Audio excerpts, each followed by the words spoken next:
be playing as that game about to kick off up there in central New York. Syracuse hosting Virginia Tech. Mark it down to 3 and 2.5 with the news that Kyron Drones is out. Grace Remington joining us here on our progressive guest line. She is the co-host of the VSiN Morning Line, which you can catch from 7 to 8 a.m. Eastern Time. Another game starting in this window. Still have a little bit of time to get action in. I have a money line play paired up with SMU later tonight on Auburn, but you're looking at an early quick start here for the Commodores on the road at Auburn. How do you look at this game starting at 12:45?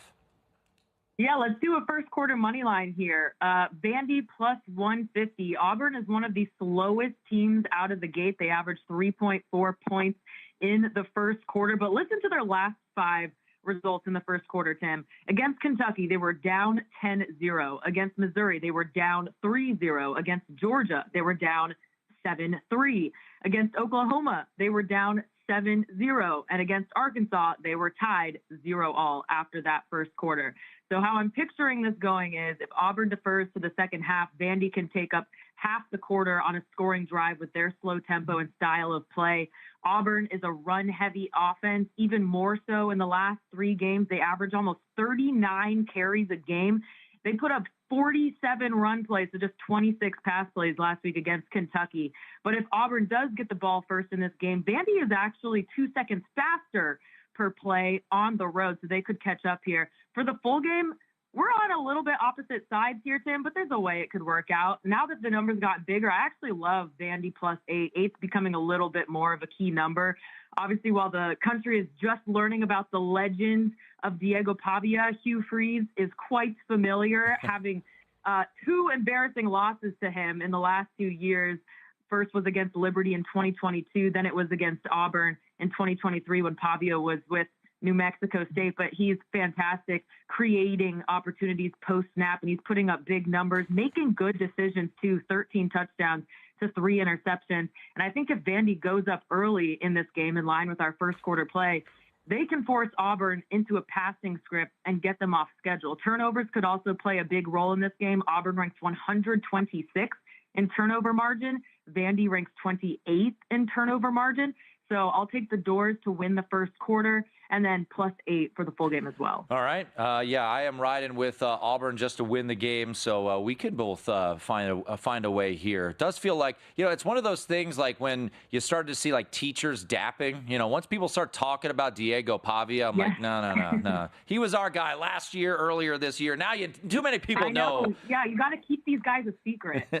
Too many people knowing about Diego Pavia. All right, let's get to another game that I have actually paired up with Auburn. I took SMU here in this spot. 2 contrasting situations where you look at Pitt last week, plus 5 in the turnover margin. I think this Pitt team is fraudulent, but congrats on the good start there for your Pitt, for not your Pitt Panthers, for the Pitt Panthers. And then SMU, 6 turnovers, but still found a way to win. How are you looking to attack this game early on, Pitt and SMU? This is a night game down in Dallas. Well, you're right. 2 contrasting situations here on opposite sides of the turnover luck, but how brutal is Duke's offense that they couldn't capitalize on 6 turnovers? They scored 0 points off of that in that SMU loss last week. But I'm going to play this one in the first quarter as well. I'll go over 13.5. You have 2 of the highest paced teams in the country here. Pitt ranks 4th, taking just 21 seconds of clock per play. SMU ranks 27th. They're both really great in scripted drives to begin the game. In first quarter scoring, Pitt ranks 11th with 9 points in the first quarter. SMU ranks 18th with 8.4 points in the first quarter, and they're both great at finishing drives. That means how many points do you score once you cross your opponent's 40-yard line? They both are averaging over 4.4 points on those drives. If you look at some of the market tells here, the first quarter spread is juiced to the Pitt side plus 3.5. And the first quarter total is juiced to the over 13.5.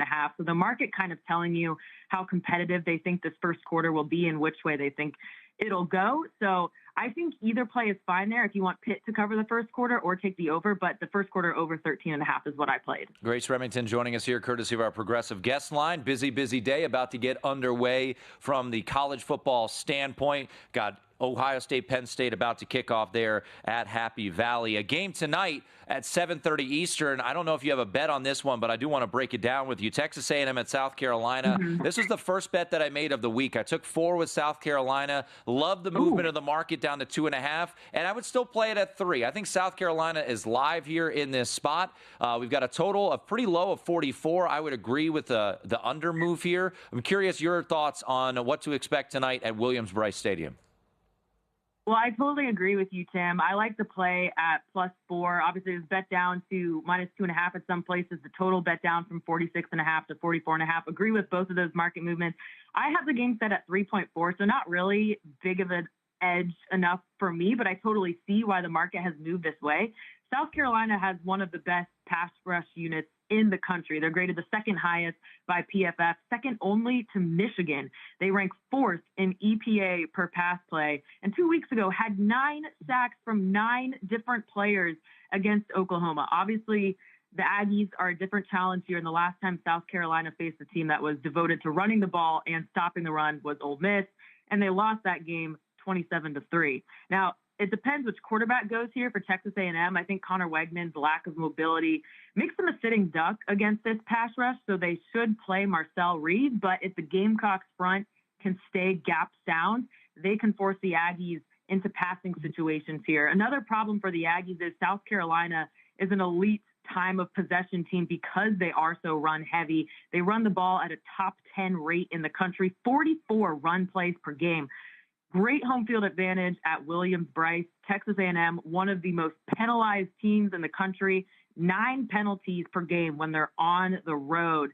So that loud stadium could be a problem for them today. I think South Carolina definitely live for an upset here. Jalen Milroe rushed for just 36 yards against South Carolina. And, you look at a couple things that go South Carolina's way, and they might be 6-1 in this game instead of 4-3. But, yeah, we'll see if the old Gamecocks can get a victory here in this one. All right, a couple games in the 3:30 window we'll wrap with you on. Let's go to Nebraska-UCLA here. Nebraska, an opportunity to get to bowl eligibility, something they haven't done in almost a decade. They're laying 7 now against UCLA. I don't have a play on this one. I do have a season win total under for UCLA, so I would love a Cornhuskers victory here. What do you see in Nebraska-UCLA? Okay, well, that's great. So we're working together on this one because I'm gonna lay it with Nebraska. So I'm happy to hear that number is now moving their way. Dylan Raiola is much better at home, and he's been playing a lot of top secondaries lately.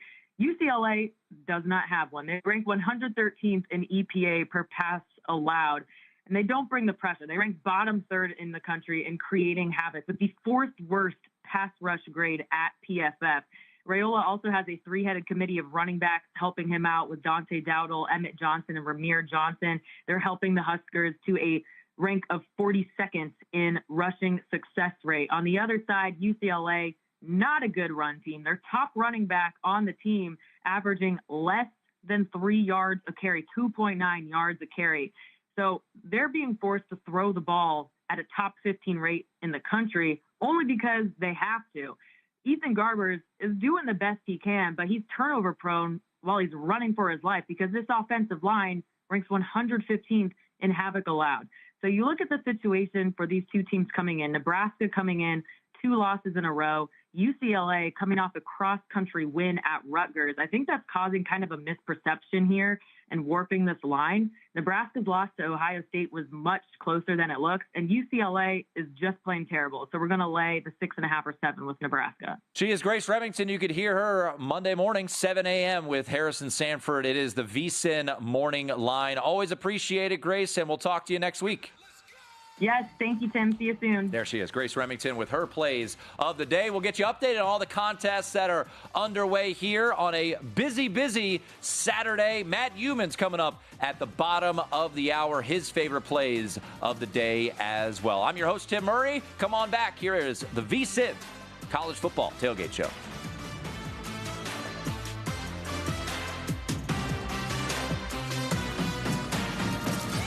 With a Bloomberg Business of Sports report, I'm Michael Barr. Los Angeles Dodgers superstar Shohei Ohtani drove massive interest for the World Series in Japan. More than 15 million people watched each of the first 2 games. One bar used to open at 5 p.m. in Toyama, Japan, but it started opening at 8 a.m. and Thursday morning in Japan, the bar was packed as people watched Ohtani win his first World Series as the Dodgers beat the Yankees 7-6 in Game 5. Comcast said it is considering spinning off its cable networks into a new company as it grapples with the continuing industry-wide decline in subscribers. In the third quarter, Comcast lost 365,000 cable TV customers. Comcast did report third quarter sales and profit that exceeded analysts' expectations after the company's NBC division got a lift from the Summer Olympics, an event that generated $1.4 billion in advertising revenue. With the Bloomberg Business of Sports report, I'm Michael Barr. Imagine your team always looking and feeling their best in high-performance technical workwear. Cintas can make it happen. They have garments for almost every job imaginable. And with the Cintas Workwear program, you get freshly laundered garments delivered every week for everyone on your team.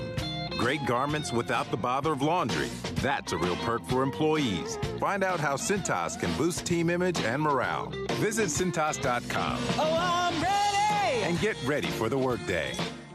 Do you owe the IRS $10,000 or more in back taxes? Are you being audited or investigated? Has the IRS sent you a letter demanding payment? You may not owe what they claim. Make this free call to the tax doctor now. Let them negotiate with the IRS on your behalf. Call 800-631-9123. 800-631-9123. That's 800-631. The greatest moments in my life were the big moments in my kids' lives. First steps, first day in school. Dave McCormick. Everyone who wants to be a parent should get that joy. That's why I've always supported Help for.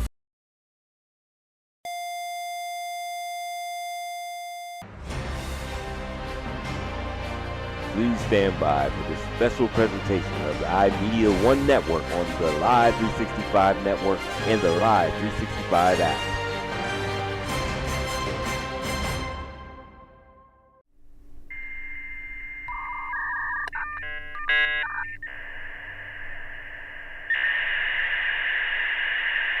The Wolverines Sports Network is on the air.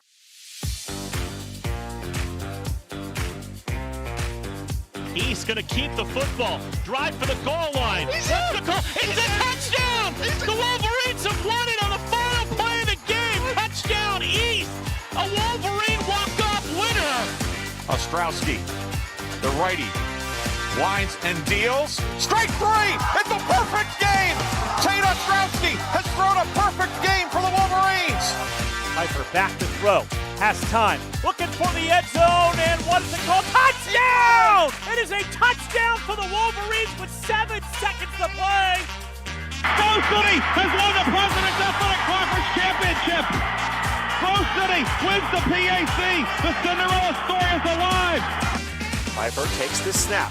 Looking to throw. Fires downfield. Frazier made the catch and scored the touchdown to win it for the Wolverines.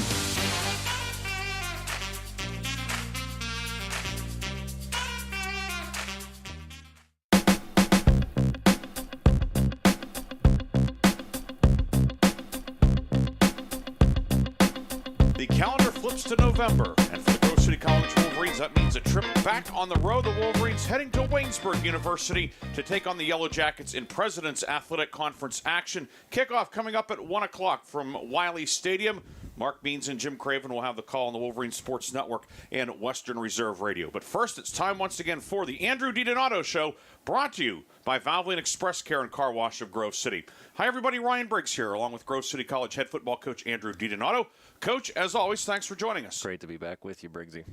The Wolverines going on the road today to Waynesburg. They were at home last week, the 40th Mercer County Cup game, and a strong outing for the Wolverines, a 59-7 victory over Teal to retain the Cup for the 7th straight year. And, Coach, certainly a lot to like in all three facets from the Wolverines. A fast start, big plays in the kicking game, a defensive score, the 5th one of those we've had this year. All in all, a really good day for the Wolverines. It was, and it does start with, I'd say special teams. I thought our kickoff unit, helped us win the field position in big ways, starting with Daniel Sullivan. I mean, the things that sometimes people don't even notice. And I mean, kicking it down inside the 5-yard line, great kickoff coverage, multiple hats to the ball. I mean, we had great field position all day, and that really did start with special teams. And then to start the game off, first play from scrimmage, an interception return for a touchdown. Bowden Davidson doing it again as far as getting an interception and getting his hands on the ball.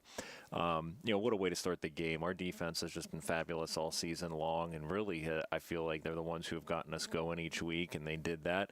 And they continue to make plays all day, and then offensively, exactly what we want to do. Run the ball consistently, make big plays in the pass when they provide them, when we are provided the opportunities to do so. Just proud of a complete win. And then our young guys, no, I would say young, second group getting in there and no drop-off. So many things to be proud of. Yeah, and that's something we'll certainly touch on here in this first segment, talking about last week's win over Teal. But you meant the first play of the game, you mentioned the opening kickoff. Teal starting at, I think it's own 15. Bowden Davidson gets the interception, 21-yard run back. 14 seconds in, it's 7-0. And Bowden Davidson, he's 5 interceptions now this year, ranking among the national leaders in that category. Of course, the Grove City defense leading the country in defensive touchdowns now. But a play like that, what a tone setter that is. Yeah, no, it really is. And, I just think about, each week we talk about our position visions getting better in it. And one thing with our corners and defensive backs is eliminate and challenge. Yes, we want to eliminate the explosive play, but we want to challenge underneath. And that's where I've seen the growth in these guys over the last just 2 weeks in practice. We want to give up. We don't want to give up the big play, but how do we recognize, certain things with the quarterback, certain recognitions early, in the pre-snap, first of all, and then early into the quarterback's drop. And I just think that you see them getting so much better in practice, and no one else sees that. You see Bowden challenging. We go ones-on-ones every single day. Getting Bowden going against Scott Frazier. And to see those two battle throughout the week, and then both of them, in this case, Bowden making the big play, being in position for a pick six, just exciting to see, and that's what we want to continue to do at this point in the season, is continue to get better. There was another man on the Wolverine defense that came close to scoring twice. Caleb Brubaker, the junior linebacker from Mechanicsburg. He had an interception, ran it back to the 4-yard line. Also blocked a punt in the second quarter. Both those plays coming in the second quarter. Blocked a punt. He recovered it at the 5. He was named PAC Special Teams Player of the Week. And, seeing his effect upon a game, we've seen him in pass coverage. We've seen him as a run stopper. And, of course, on special teams, what an addition he has been to an already strong defensive unit. Yeah, I mean, he's just making plays week in and week out. Great to see the recognition from the conference and the Special Teams Player of the Week category. But, what an addition he has been. And we said it, him from safety going to linebacker, we thought what made him so special is his ability to get his hands on the ball and make plays. And whether it's been interceptions, fumble returns, blocking kicks, he's done it all just in the last couple of weeks.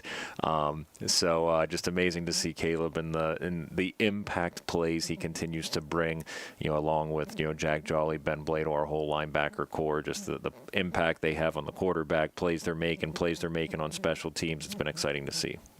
The Wolverines with 6 sacks overall. Ben Blado with 2 of those, a total of 6 quarterback sacks. And then up front, a guy a name we haven't talked a lot about this year, but he made his first start, Joseph Semelka at defensive end, with Jordan Karcheski sidelined last week. And, Teal didn't run for a whole lot of yardage, and I think certainly Big 97 along with Kobe Bonanno and Bryce Spornick on the other side, they had a lot to do with that. Yeah, I mean, you mentioned Kobe and Bryce. They've just been so dominant all year, and they were again. And then Joe Semelka stepping in. I think that's the thing right now of, people ask, how do you get to the point that you're a top 25 team? And we saw it last year in the national playoffs. Well, when you have an injury, the next guy who comes in, you're going to say, wow, he's really good too.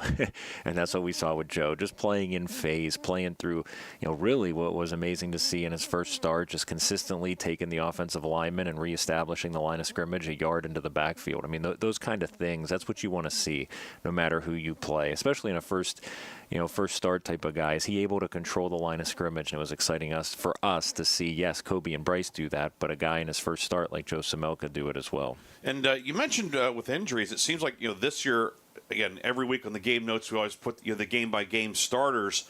And I think back to last year, and it was pretty much copy-paste every week. That's not been the case this year, whether it's been in the secondary, the offensive line, the defensive line, a running back with Ian DeMary missed some time. Had to use the depth a little bit more than than maybe you would have liked, but the guys have come through. Yeah, and that's what we're going to have to do if we want to compete year in and year out for championships. I mean, I just look same thing offensively. We had, once again, a whole different offensive line configuration with Dalton Ford not being available on Saturday as he wasn't the week prior. And that's the thing is we always say don't make excuses, don't complain, extreme ownerships. Injuries are going to happen to everybody. And it's really your mindset. Is that going to be something that we're going to make an excuse, or are we going to prepare for that? Are we going to get guys ready for that? Are we going to feel like we have the right guys? And that goes all the way back to recruiting and getting the right guys in the system, which I'm sure we'll talk about at some point. But it's those type of things to say we're not going to use it as an excuse. We got to be able to have different guys in position and have no drop off. That's what you have to do to consistently compete for PAC championships and beyond. And I've just been proud of our guys. I feel like, and that includes guys coming in the third quarter, which we got to do, bring the second team in, and hey, can our quarterback run the offense the same way as the starter? Our receivers get open the same way as the starter. Our DBs, linebackers, will get to Franco all over the field. I mean, those are the type of things that have me most excited right now is injuries or other guys stepping in, no drop off and play. And of course, you mentioned the position, quarterback and receiver. The quarterback and leading receiver both had big days. Logan Pfeiffer, 4 touchdown passes in the first half, 3 of those going to Scott Frazier. Those guys they certainly were in sync Saturday. It was classic Pfeiffer to Frazier. Yeah, it was. I mean, and that's really, getting the run game early and, just so special. I mean, you think about the passes we throw, they're not easy passes. I mean, you throw a post pattern, I mean, you're talking about 35 to 40 yards downfield. You know about vert patterns, 40 yards downfield. We'll throw those to the field. And it seems like these two, every time they get an opportunity, there it is. They capitalize, which is something that you don't take for granted because that just shows you their chemistry, how well they've played together, how much they've played together. And, it's pretty amazing when you make a post pattern look easy. And that's what those two are able to do. Then you mentioned a lot of young guys playing in the second half. In fact, I think the only starter who was on the field at all in the second half was Bobby Benton at right guard, who was getting more reps there because he was a fill-in starter.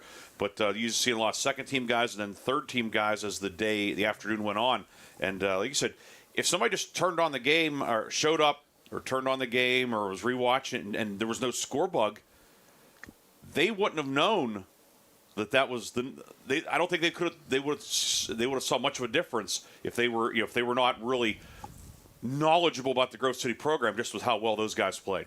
Yeah, it's the truth. And when you look at just because we just got done talking about it, the timing between Logan Pfeiffer and Scott Frazier. Well, here's Ethan Wiley to Seth McCourty again for another big touchdown. I mean, they get a chance on a post pattern, perfectly in stride, long touchdown. And again, it's not a post that we just complete for 45 yards because we underthrew it. No, it was perfectly in stride that we were able to run away from the corner. Same thing I already mentioned, Franco, our middle backer. I mean, you see, we talked about Caleb Brubaker running to the ball. Well, he was pretty impressive running sideline to sideline, too, when he got in. Those are the type of things that have me really excited right now, I think. Our guys understand the vision and the identity of who we are. And, a lot of times when our second group goes in, it looks just like the first. You mentioned Danny Franco, the freshman linebacker from North Catholic, 6 tackles and a sack. We also had a welcome return in the linebacking course. Senior Seth Rosenberry, who's been a real special teams guy, has certainly played a lot of scrimmage plays as well. He's missed much of the year due to injury. Having him back, we saw his effect on special teams, a couple of tackles early, and a great guy to have in that linebacking room. Yeah, it is. And we've been blessed here where we feel why our special teams is so special is our second linebackers, our second safeties, we feel are just as good on any of those units as our starters. Seth Rosenberry is a perfect example of that.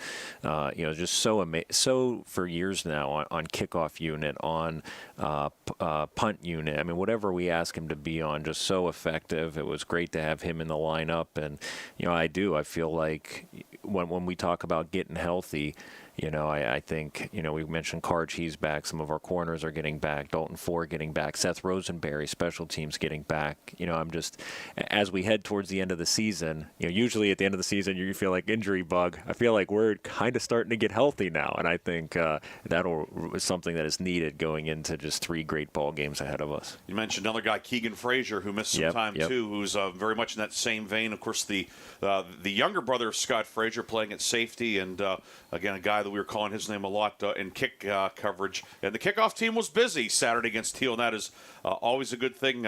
Daniel Barabay, it's a good thing he's a holder, otherwise he wouldn't let her. He didn't have to punt. That's always a good thing too.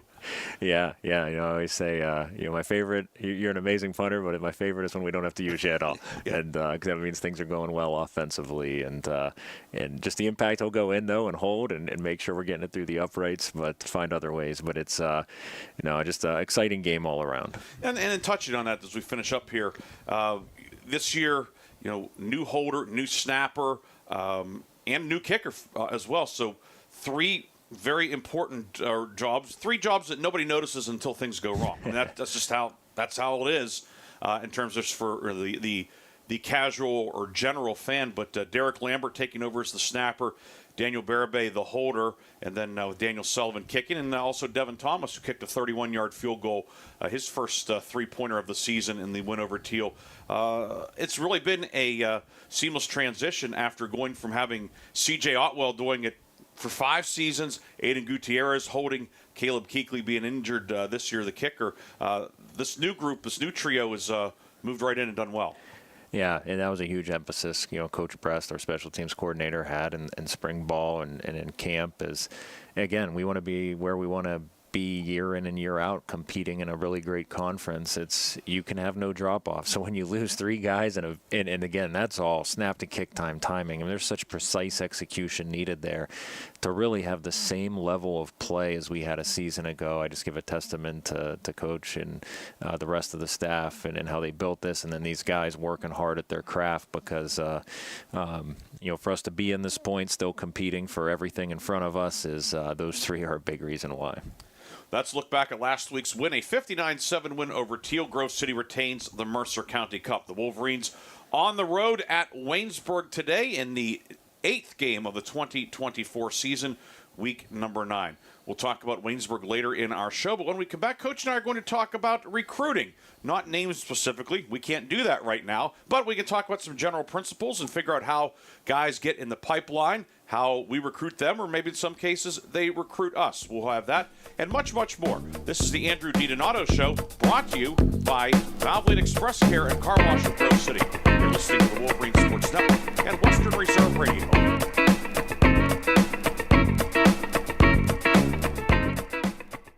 Ken Frenchak here from the Valvoline Express Care and Car Wash of Grove City. It's that time of year again. Buy one, get one free windshield wiper sale. You heard correct. BOGO windshield wiper sale with any of our Valvoline full-service oil change through the end of the year. So get ready for Old Man Winter today before he arrives. BOGO windshield wiper sale through December 31st. You can go anywhere for an oil change, but you come to us for the experience. Valvoline Express Care and Car Wash of Grove City. Drive in, drive out. It's that easy.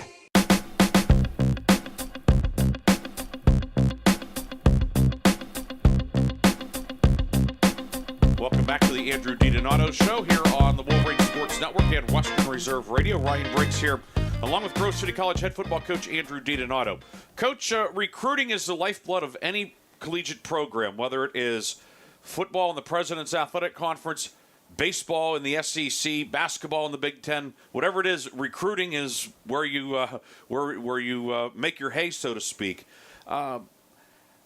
Obviously, the Wolverines, the trajectory, the progress of this program over the last several years has been sharply upward, and recruiting has had a big part in that.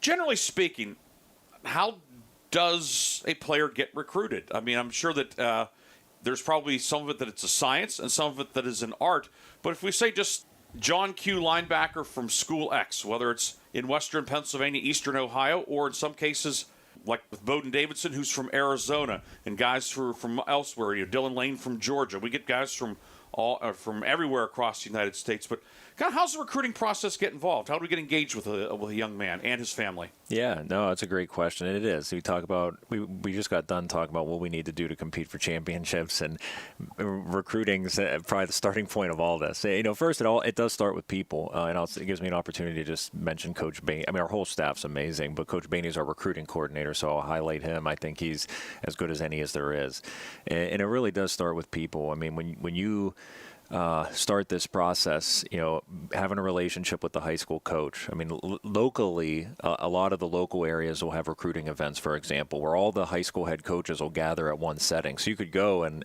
hey, this is Grove City. Most of them know that. Hey, this is the type of guy we're looking for. So, really, and they have a lot of these in the spring when guys are finishing up their junior year before their senior year. So you're able to really locally, connect with all the local coaches and really get their lists, who the guys they have that are coming out as seniors, which is exciting. So, just relationships, the high school coach is such a big part of this.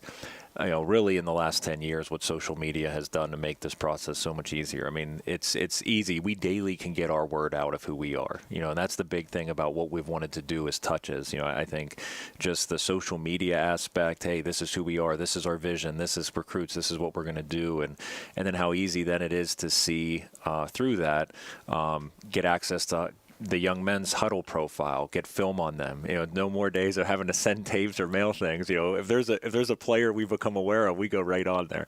So I think social media and huddle, just taking the time on there to find recruits, you can find them, pretty easily if you're willing to put the time in and find the right recruit for you. So those are two things: the high school coach, social media. I mean, those are two areas that have been important. And then as we've gotten good, as we've elevated to winning postseason games, getting on the national stage, we have got more guys reach out to us, and we've always had that. Alumni have been huge here since from the very beginning. I mean, I came here, my brother came here. Alumni have always been amazing, so that's huge. Getting recommendations from those sources. But fortunately, we have had guys reach out, hey, coach, saw, you guys were in the playoffs. This is my name. They'll send us an email. That has happened more often. So it's not out of the ordinary. Guys will reach out to us. So, there's many different areas I can highlight, but, three of the big areas early on in this process are the high school coach getting us the information, having a relationship. And I'll just say this, we divide the staff by area. So every guy in our area, Derek Bainey out, since I already talked about him, he has the WIPIO, which is District 7. Well, he's going to touch base with every coach and get the information of those young men. So when I say the high school coach, it's recruiting fairs, but it's also having a relationship, getting the information from the coach. And it's easier when you divide all the areas up, by coach, so they can just worry about the coaches in their area. So that's how that happens. Then social media, we get find a lot of information there. And then, yes, through referrals, whether it be alumni, guys reaching out to us. Those are three basic areas of many of where we find all these guys we get to talk about each week. Yeah, and you mentioned the geography standpoint of dividing things up because, for example, Coach Bainey having the WPIL, and those wondering, because we do have listeners from out of the area, that's essentially southwest Pennsylvania. If you go a little bit south of here, pretty much from Butler and Newcastle south to the West Virginia border and east out to about Johnstown, that's the area. And of course, there are a lot of schools, a lot of people, and a lot of good football players, and a lot of colleges in that area too. Certainly, it's a very crowded recruiting scene. But also, there are some areas that are maybe certainly less densely populated in central Pennsylvania. Districts in high school parlance, District 5, District 9, District 6, and the coaches to go and find very good players at those schools, too, that have come here, it's kind of leaving no stone unturned. Yeah, I mean, that's the big thing. I mean, so much of it is just, I'll be honest, time. Are you willing to put the time in? Are you willing to leave no stone unturned? Are you willing to persevere? I was in medical sales. I remember my first day of medical sales training, they told us for every 15 offices you go into, you'll get one sale. And I was like, wow, that's really, but it was the brutal reality. Same thing in recruiting. Probably for every 15 kids you start talking to, you may get one of them. Yeah. So it is putting the time in, persevering, leaving no stone unturned, and we're very blessed to have a staff who approaches it that way. And then one thing also that has certainly changed in the last few years, the transfer portal. Yeah. You hear about it a lot. People that turn on the national networks and guys. There are some guys just bounce around. It's in some ways almost like a free agency, especially at the highest levels. Not necessarily the case here, but we have had a few transfers come in this year. Obviously, Caleb Brubaker being one of them. Darvier Gray, who has made a couple of starts at receivers, made some big plays on the outside for the Wolverines, coming in as well.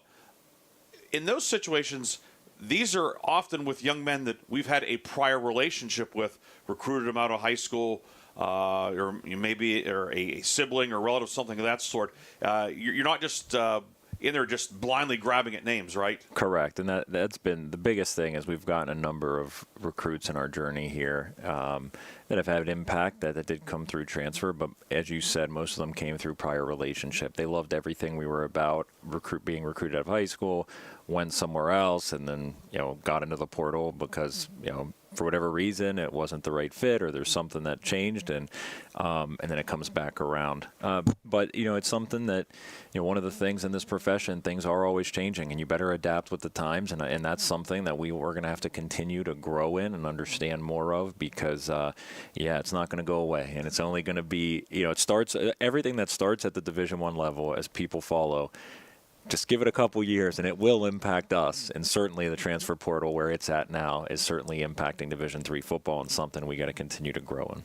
The Wolverines talked about how they get guys, the guys they have, and now we're going to talk about the guys they play today, taking on Waynesburg University. The Yellow Jackets, they've won 2 in a row. We'll talk about Dr. Cornelius Coleman's team when we come back, but first, here's Joe Anderko with this week's PAC Football Report. You're listening to the Andrew DiDonato Show, brought to you by Valvoline Express Care and Car Wash of Grove City.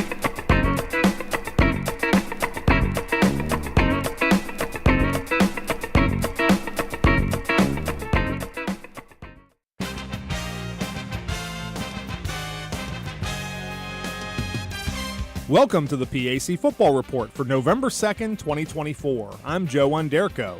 This week we will take a quick look back at last week's football action in the President's Athletic Conference, while also previewing Week 9 contests this coming Saturday. An incredible 5 teams are tied in the loss column at the top of the PAC standings with 3 weeks to play. Last week, Westminster knocked Case Western Reserve from the unbeaten ranks following a 17-14 home win. The Titans and Spartans are joined with one loss by W&J, a 48-7 winner over Bethany, by defending champ Grove City, which retained the Mercer County Cup 59-7 over Teal, and Carnegie Mellon, which posted a 69-7 blowout at St. Vincent. Finally, Waynesburg posted a wild 44-41 road win at Allegheny, while Geneva had the weekend off.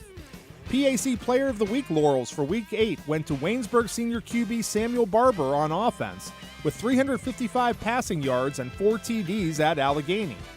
Senior D tackle Dawson Dietz of W&J on defense for posting 9 tackles, including 4.5 for losses and 3 quarterback sacks versus Bethany. And junior linebacker Caleb Brubaker of Grove City on special teams, with a blocked punt to go along with 8 tackles and an interception. Newcomer of the week was Westminster freshman DB Lamont Austin, whose interception and 70-yard return in the closing seconds clinched the Titan win versus Case. Week 9 features 2 heavyweight matchups that will help clarify the PAC title picture, as W&J travels to Case Western Reserve and Westminster heads to Carnegie Mellon for a pair of 1 p.m. kickoffs. The Presidents lead the Spartans 13-10 all-time and won last year's game in Washington 38-33. However, Case captured the last meeting in Cleveland 14-10 in 2022. CMU and Westminster are dead even, 21-21-1 against each other all time. The Tartans have won the last 2 meetings, including a 21-7 road win in New Wilmington a year ago. Both games will be among the most closely watched D3 games in the nation this weekend due to their conference title and national playoff implications. The 5th team tied at the top is defending champion Grove City. The 6-1 Wolverines travel to Waynesburg to face the 3-4 Yellow Jackets at Wiley Stadium at 1 p.m. The series dates back to 1903, with Waynesburg leading 32-22-5 all time, although Grove City has won the last 5 meetings, including a 43-27 final in 2023. Waynesburg head coach Cornelius Coleman talks about the growth he saw in his team during their shootout win at Allegheny. The first thing for us is directly after the game when I pulled the young men up, the first thing that I told them outside of the fact that I love them is the fact that as a coach, you can see this program growing up before our very own eyes. 3-4 Geneva looks to even its record when the Golden Tornadoes travel to West Virginia to face 0-7 Bethany at Bison Stadium at 1 p.m. Geneva has dominated the all-time series 36-12-1 dating back to 1909, including a 45-20 GT victory in 2023. Bison head coach Brandon Robinson talks about the challenge of preparing for the Golden Tornado triple option attack.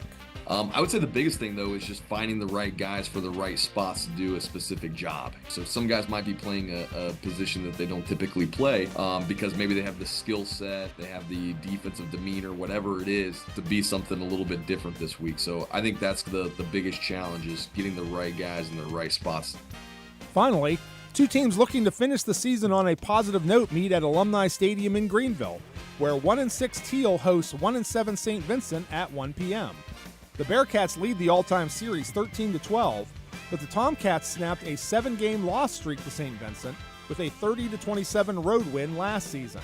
Tomcat head coach Sam Bauman talks about honoring his senior class at the team's final home game this season. The whole class, they feel like my guys, right? The only thing I didn't do was recruit them from their, second semester freshman year. They were with us. They bought in early, and this is a class that really was craving that change and really jumped on to kind of the new ideas that I brought in. So I can't pick out one because I just am so appreciative of the whole group. Allegheny has the Week 9 bye. That's all for this edition of the PAC Football Report. Log on to the conference website at www.pacathletics.org all season long for the latest news, scores, statistics, and other league information. You can follow us on social media via X, Facebook, and Instagram. Links are available at the PAC website. I'm Joe Underko. Thanks for listening, and we'll see you at the stadium.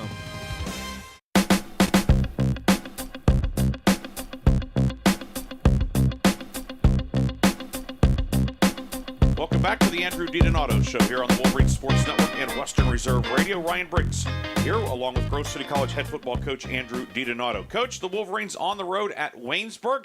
Just the way the schedule's worked out, the Wolverines, this will be the 4th straight meeting at Waynesburg. The preliminary schedule for next year does have Waynesburg coming to Thorne Field, so we'll get to see if they actually do indeed have white jerseys or not. But Waynesburg won 2 in a row, and Coach Cornelius Coleman down there, they made some progress last year, and this certainly seems to be a program on the rise and a very dangerous team that the Wolverines are playing today. Yeah, you just said it. They won 2 in a row, and now they're at home. They're confident. They're playing at a high level. Had a great comeback, faced some adversity last week, had some things go against them, but they weren't rattled, settled right in, made plays, won the football game. And, they are. They're playing confident. They're at home. They have playmakers that rank, as we're going to talk about, towards the top, if not at the top of the conference in their respected positions. This is a good football team. Waynesburg, a 44-41 win at Allegheny, kicking a late field goal to get the win. And, of course, looking at the Waynesburg offense, it starts in the backfield with Zane Colley, the junior, 5'7", 180 from Huntingtown, Maryland. Leads the conference in rushing, approaching 1,000 yards. Also a factor out of the backfield with 16 catches. And they are not a one-man team, certainly, but he is a guy that really makes them go. And that's the key. I'd heard a lot about him. Obviously, we saw him last year, had some good runs against us. I knew about him. But this season, he had just built an amazing campaign, one of the statistically top running back in the league, one of the top running backs in the league coming in that was expected. But to actually be playing them and just settle in and watch what he does, he's special. He really is. He is a special back. He's as good as any will face, and that's no knock to anyone else. That's just complimenting how good this young man is. And when this is everything we talk about with Grove City offense. When you can run the ball effectively, that's why your quarterback's able to go and get recognized like he was last week, because you have to zero in on stopping him. He demands your full attention in your defensive play calling. Well, that's going to provide one-on-one matchups for other guys on the outside. So, we talk about, I believe, a strong running game, a great running back can then set up your pass game, can keep your defense off the field. He is what makes this team go. Samuel Barber at quarterback, 6'2", 205, senior from Johnstown. Only 1 interception this year, and obviously that seems to go part and parcel with that strong running game. It's a lot easier to throw when you want to throw as opposed to when you have to throw. Like I said, it sounds familiar. It's my philosophy. Run the ball and don't take negative plays in the pass. That's how Waynesburg right now, on a little bit of a winning streak, feeling confident. You're running the ball and you're not turning it over and making impact plays in the pass when you need to. Just really like what they're doing with Barber and Colley as the two guys kind of orchestrating the show. And then also a very, I would say, Grove City-esque offensive line in terms of size. 4 juniors and a sophomore. The little guy up there is the center, Patrick Barber. no relation to the center, or to the quarterback, but 6'4", 280, but a couple 320-pound guards, 285 at each tackle. Both guys are 6'4". Let's say, as they'd say in the old days, those guys, they are strapping. They have a big physical line. Again, third comment I'll make. This is the recipe of how we build it here. It just really is. And obviously, me running the offense, I always say not wrong, just different. There's so many ways to play offensive football. Teams every year win titles differently. I always say that. Not wrong, just different. At the same time, you have to have an identity for yourself. All great offenses, they don't all look the same, but they all have an identity. Well, we built this by having an identity. Big offensive line, strong run game, efficient passing game that doesn't turn the ball over. And when I put Waynesburg on film, I see a big offensive line, a great running back, and a quarterback who doesn't turn it over. They're playing offense how I love to play offense. And certainly maybe a little bit like looking in the mirror. And then even defensively, they list a 3-3-5 alignment. Of course, the Wolverines using a sort of a version of that, depending on where the safety lines up. But defensively, is it a 3-3 stack like Geneva runs, or is it more similar to the Wolverine defense, or neither? It's a multiple front. So their defensive coordinator, have coached against him quite a while, not only at Waynesburg but at his previous stop. And he was a 4-4 cover 3, so 4 down linemen, 4 linebackers, but based out of a cover 3 shell, and that's the identity of the defense. Because what that does is you get an extra, like we play single high. That's where there's similarities. You get an extra defender down in the box, as opposed to 2 safeties. You're a little bit light in the box because you're playing pass. But if you're playing 1 high safety, well, that other safety is now down impacting run. That's what historically this defense has been built around. But when you go to the 3-3-5, yeah, you're an odd front now, but you still get the same principle. Single high safety, another guy added to the box. Now, the difference is it could come from anywhere. Your 4 down linemen, it's clear those are the 4 first level guys. Well, in a 3-3-5, you're going to probably typically send one, but you don't know where that 4th guy is coming from. So, I'd say they're multiple. You're going to see. Last year they won a bear versus us, by the way. Yes, they did. Yeah. So they will be multiple. They could do anything. But whether it's the even front, whether it's this stack 3-3-5, whether it's the bear, it's a single high principle, wanting to take away the run first, and then eliminate the big play, rally to underneath, get underneath defenders. So from that standpoint, there is some similarities to what we do. They'll just have more variations of fronts to go with that single high coverage behind it. And that single high, essentially the free safety, he's like a center fielder, right? Correct. And just don't let anything happen in the middle of the field. Take that away. Limit everything to the furthest throws on the sideline. Quarterbacks, they're comfortable if everything's right in front of them, but make it the widest throw possible. Force that thing to the sideline. And the nice thing is whether you have 4 linebackers or in a 3-3-5, 5 second-level defenders, you have a lot of guys underneath in the middle, too. So really what you're trying to do is take away the middle of the field and just create tough angles as guys are forced to throw it to the sidelines. And I think that's what this defense does really effectively. Special teams, Drew Pinkerton doing the kicking. He kicked the game winner at Allegheny last week. Seems like traditionally Waynesburg, again, of course, we're quite familiar with them over the last, really since 1989 playing them in the PAC. But they've always had quality specialists, guys, kickers that can put the ball in the end zone in the kickoff, guys that have, can go out to 40, 43 yards, make field goals. It seems like, again, they have a really strong kicking unit. Yeah, it is, and it's a couple things. Number one, it starts with, where you're putting the ball. If you can put this thing consistently inside the 10-yard line on a kickoff, you're going to give yourself a chance. But the other thing is hang time, and that's what I'm always impressed by Waynesburg. So it's one thing to kick it to the 8-yard line, but if it's a line drive, and your kickoff unit's still at the 40 to 45-yard line by the time that returner catches it, that's not doing you too good. But, a lot of depth, height on the kicks. I just think that's really impressive. Same thing. I think their punter does a pretty nice job with the same thing. So, Waynesburg typically does have that, and once again, they have guys that I think give them a chance to win the field position battle. And again, you win a couple games in a row, you're usually winning the field position battle. And I tell you what, their special teams set them up with some nice field position these last 2 weeks. Coach, what are a couple of keys for the Wolverines to go down to Waynesburg, knock off the Yellow Jackets, and come back home next week, still in contention for the PAC title? Both offenses have similar styles of play. We got to win the battle of who's going to live in the identity the best. Offensively, we got to win the rushing battle. We got to win the line of scrimmage, run the ball. We're going to have opportunities to make impact plays, make them when they come to us. That's our offensive recipes. Defensively, we got to limit their running back. We cannot let him get going. He sets everything else up. So I think number one, we need to shut down their run, and in doing that, not give up any explosive passes. And that's the key there.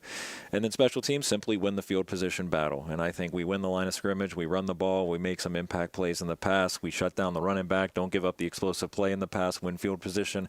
We'll feel really good about where we're at the end of the day. Coach, always a pleasure. Best of luck. We'll talk to you next week as we get ready for Case Western Reserve and Senior Day. Awesome. Thanks, Briggsy. That's Grove City College head football coach Andrew DiDonato. You've been listening to the Andrew DiDonato Show on the Wolverines Sports Network and Western Reserve Radio. This week's show, as always, brought to you by Valvoline Express Care and Car Wash of Grove City, North Broad Street in Grove City Borough. We'll take our final break, then we'll send it to the field.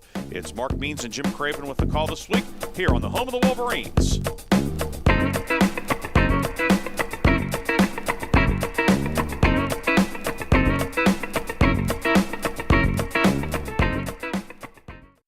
Valvoline Express Care and Car Wash of Grove City. Drive in, drive out, it's that easy. Check your oil, check your fluids, and get you clean. Fast, friendly service for cars, trucks, and SUVs. Wiper blades or filters, check your tire pressure. Locally owned, nationally known. Ken Frenchak here from the Valvoline Express Care and Car Wash of Grove City. Fall.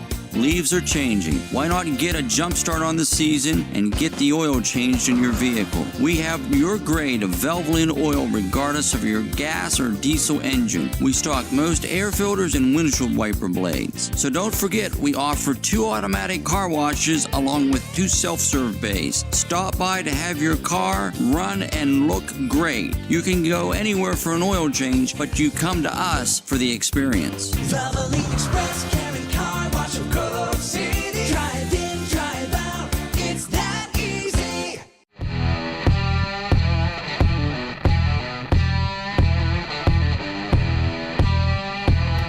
Valvoline Express Care and Car Wash of Grove City. Check your fluids and get you clean. Fast, friendly service for cars, trucks, and SUVs. Wiper blades or filters, check your tire pressure. Locally owned, nationally known. No appointment necessary. Valvoline Express Care and Car Wash of Grove City. Drive in, drive out, it's that easy. Ken Frenchak here at the Valvoline Express Care and Car Wash of Grove City. Experience. We're all about experience. The experience of our expert quick lube techs and also the experience we provide you with every oil change. You can go anywhere for an oil change, but you come here to the Valvoline Express Care and Car Wash of Grove City for the experience. Drive in, drive out, it's that easy. The Valvoline Express Care and Car Wash of Grove City. Valvoline Express Care and Car Wash of Grove City. Drive in, drive out, it's that easy.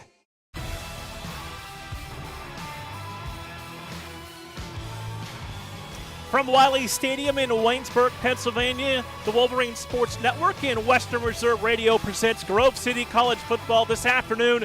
The number 13 Wolverines on the road to take on the 3-4 Waynesburg Yellow Jackets.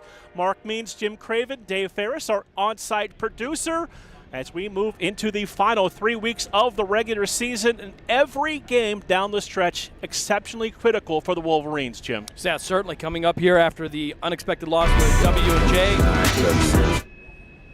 After the unexpected loss to W&J, got to be a little bit more careful here. But make no mistake, under Coach Andrew DiDonato, they bounce back well. That is in the rearview mirror. They're looking towards these last 2 weeks and certainly playoffs in the Division III bracket. This is the 4th straight trip the Wolverines have made here to Wiley Stadium.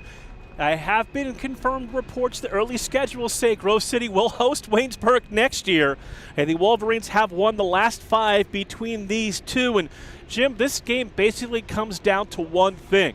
Waynesburg has the top rusher in the conference, Zane Colley, who has 924 yards rushing. Grove City has the number 2 rush defense in the country in Division III football. And that's something Waynesburg's going to have to take into consideration. You got a guy named Ben Bladel that if you don't account for him, he's going to camp out in your backfield. And for Waynesburg, if they can control him, they might be able to put some drives together here that's going to give them that advantage. But certainly for Grove City, 3 turnovers last week, 4 turnovers in the last game against Waynesburg. The Yellow Jackets are not going to be able to turn this ball over and expect to be in this game late.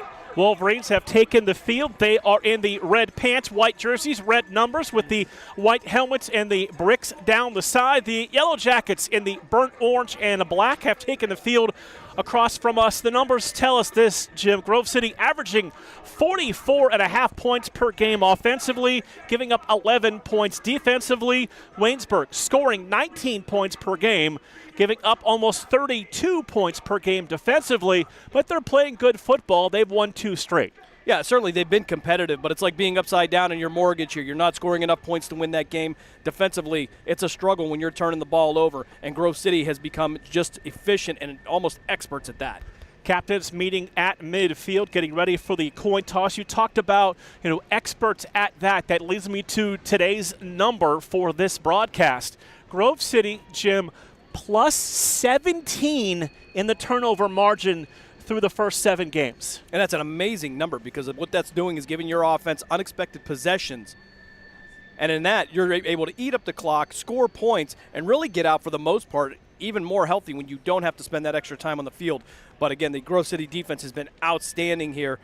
Really, people have been trying to figure out that cheat code, and nobody so far has been able to do it. It doesn't hurt also when you have scored 5 defensive touchdowns this year amongst the leaders in all of Division III football. Oh, certainly not. It keeps your offense on the bench there, keeps them fresh. And for Grove City, their defense, they know how to close out games. It makes it relatively easy for the offense. They play very complimentary football here at Grove City College. The script, Jim, has already gone the way Coach DiDonato would like it to go. Wolverines win the toss. They defer. They want to start the third quarter with the football. Yeah, and that's always a disadvantage to the opposing team because by that time, Grove City has already established themselves. You come into the third quarter, you look to get something started, but when you don't get the ball, you come out of the locker room cold, and you're expecting to stop this Grove City offense. Really a tough task for any football team. And that's been the challenge for teams this year to try and control that Wolverine offense because, we talk to Coach and he always tells us, we don't know the game script till the game starts. If they try to load the box and take away the run, they're going to throw the football. Yeah, and it tells me that's excellent coaching there. We're going to adapt. There's nothing that you can do that we can't counter, and it's a punch and counter type system, kind of like a boxer here, and Grove City is outstanding at that. So it will be Daniel Sullivan set to do the kicking for the Wolverines here this afternoon. The final 3 games of the season are upon us. Wolverines will host Case Western Reserve at 1 o'clock for Senior Day next week and then finish up right down the road against Westminster to round out the regular season. All those games are 1 o'clock kickoffs. And one step at a time, 1 week at a time for this Wolverine football team. Yeah, certainly. And I think one thing that Andrew DiDonato's instilled them is when you're good and you're in everybody's conversation, you're going to get their best shot on every Saturday.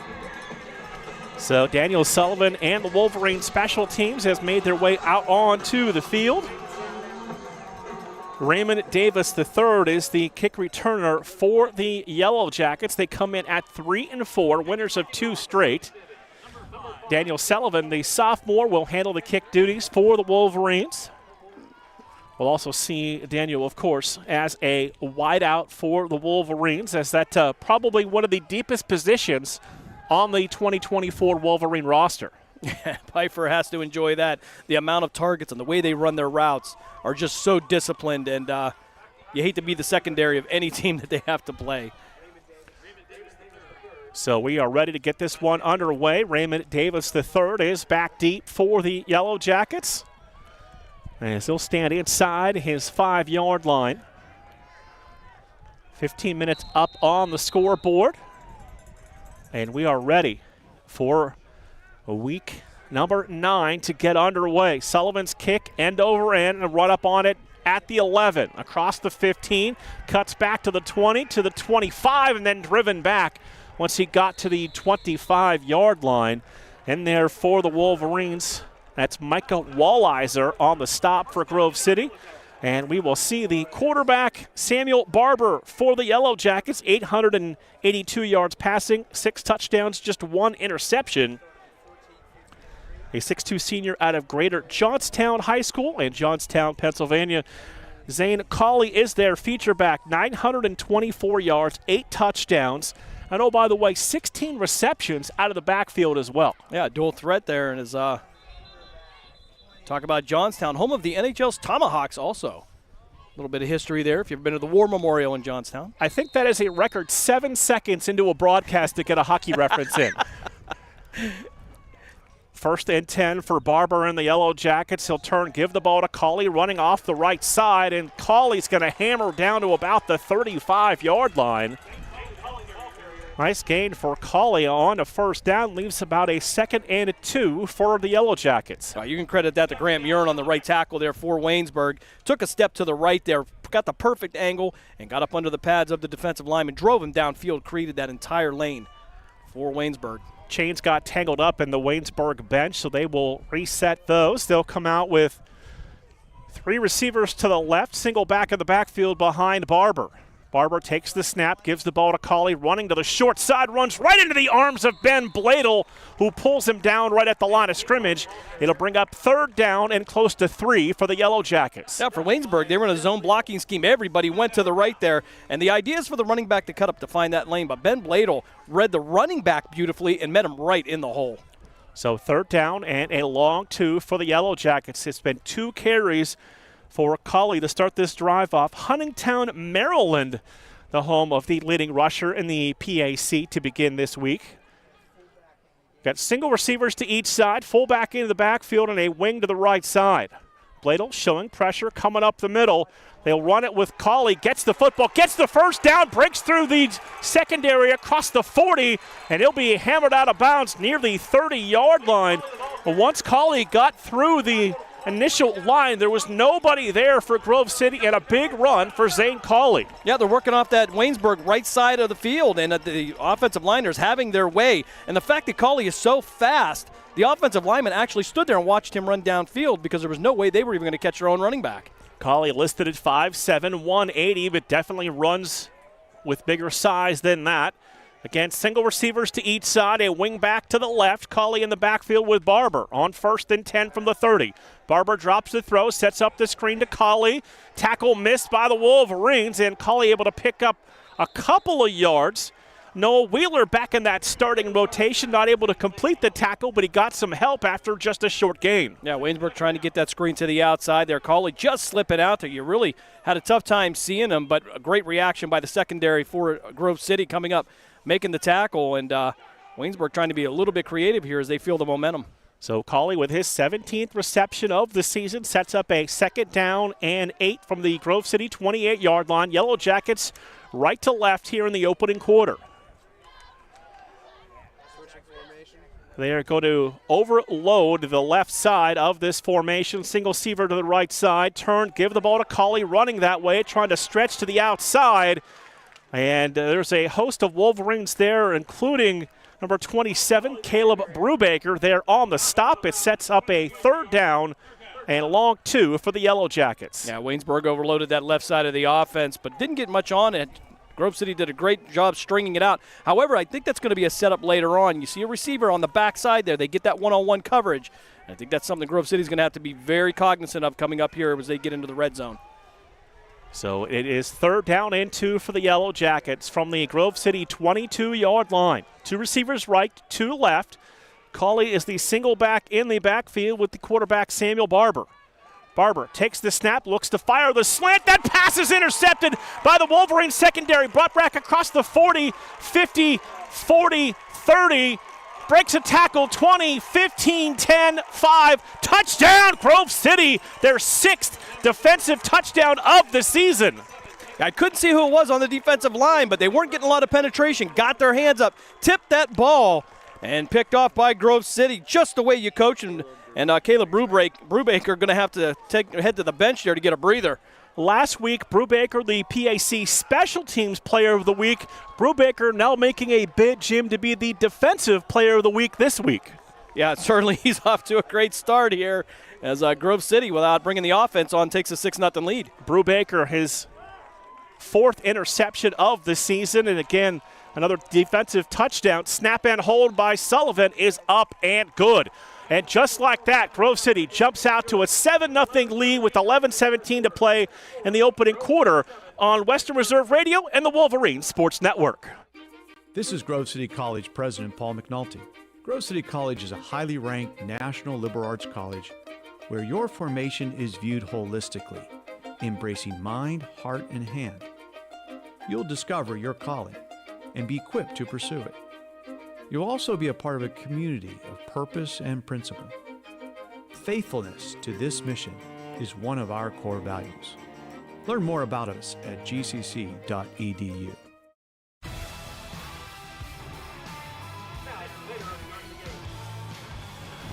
Right back here from the home of the Yellow Jackets at Wiley Stadium, 7-0 Grove City, another defensive touchdown. And Jim, that's where I really feel like this defense has taken the next step.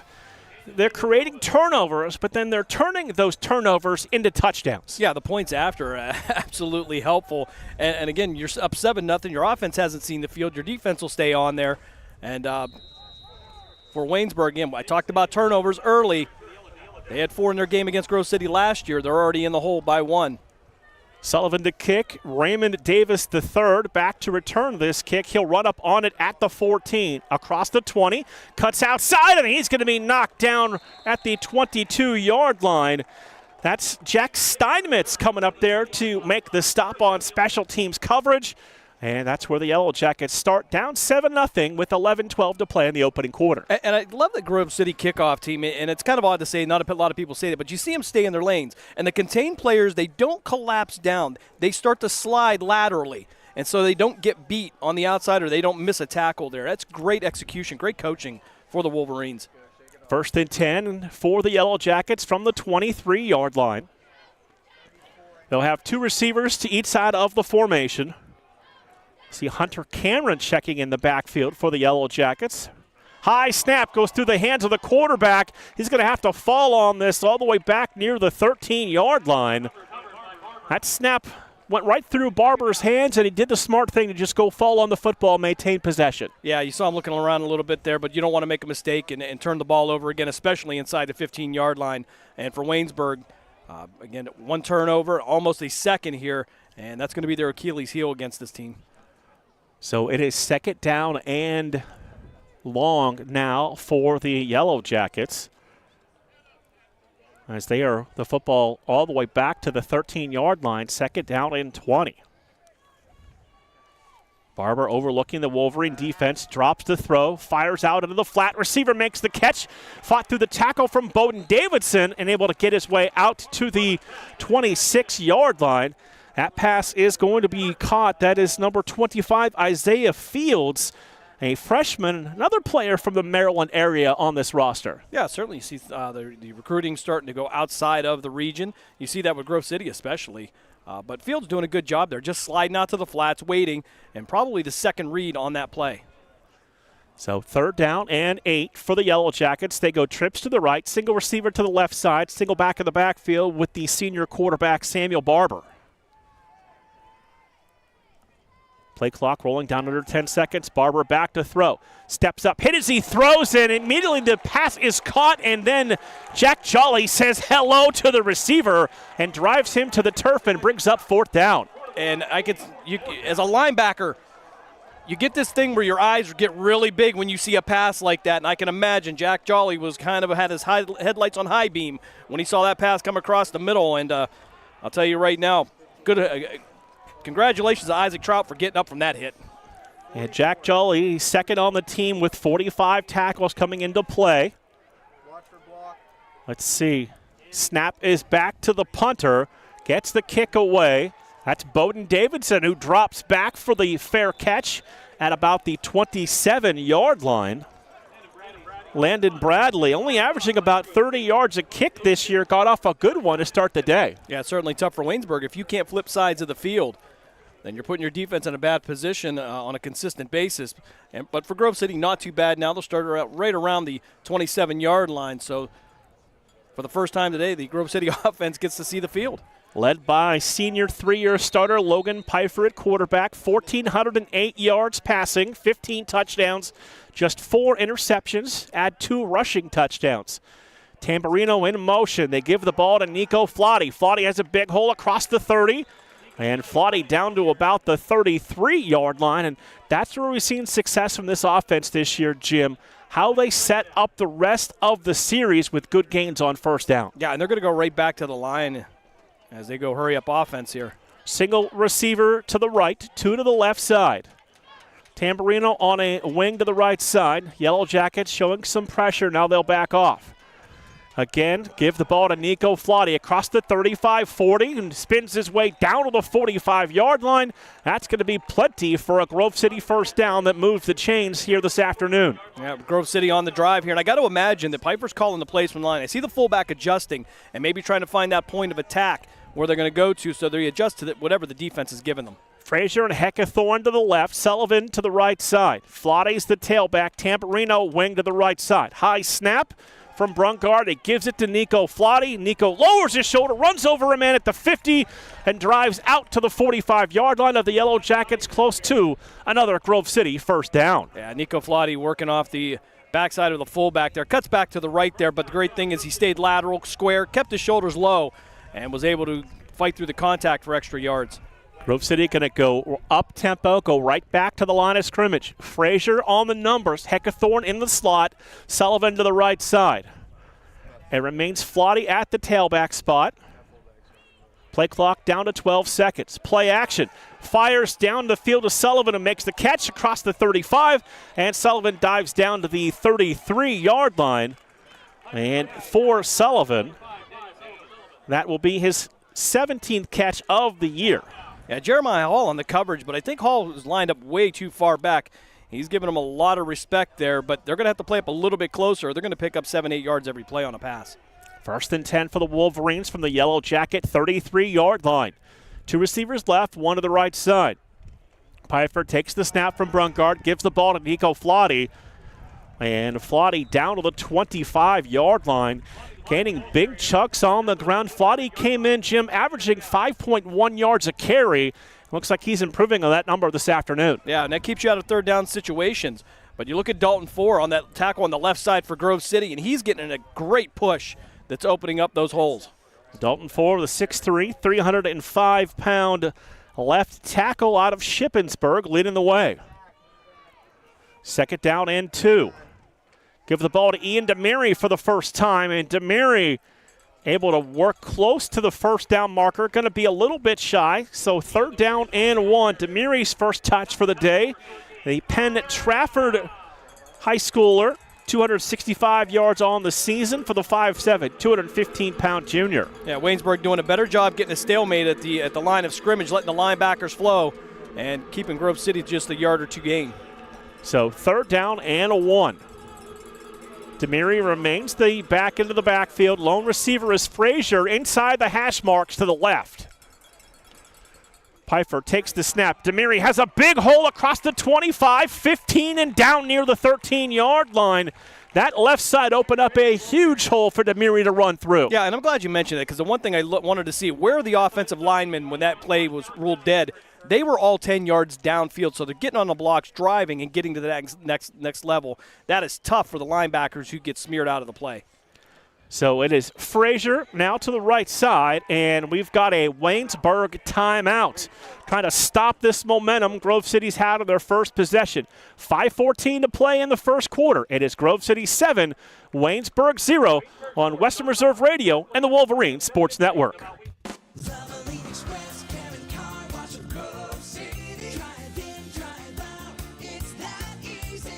Frenchak here at the Valvoline Express Care and Car Wash of Grove City. Experience. We're all about experience. The experience of our expert quick lube techs and also the experience we provide you with every oil change. You can go anywhere for an oil change, but you come here to the Valvoline Express Care and Car Wash of Grove City for the experience. Drive in, drive out. It's that easy. The Valvoline Express Care and Car Wash of Grove City.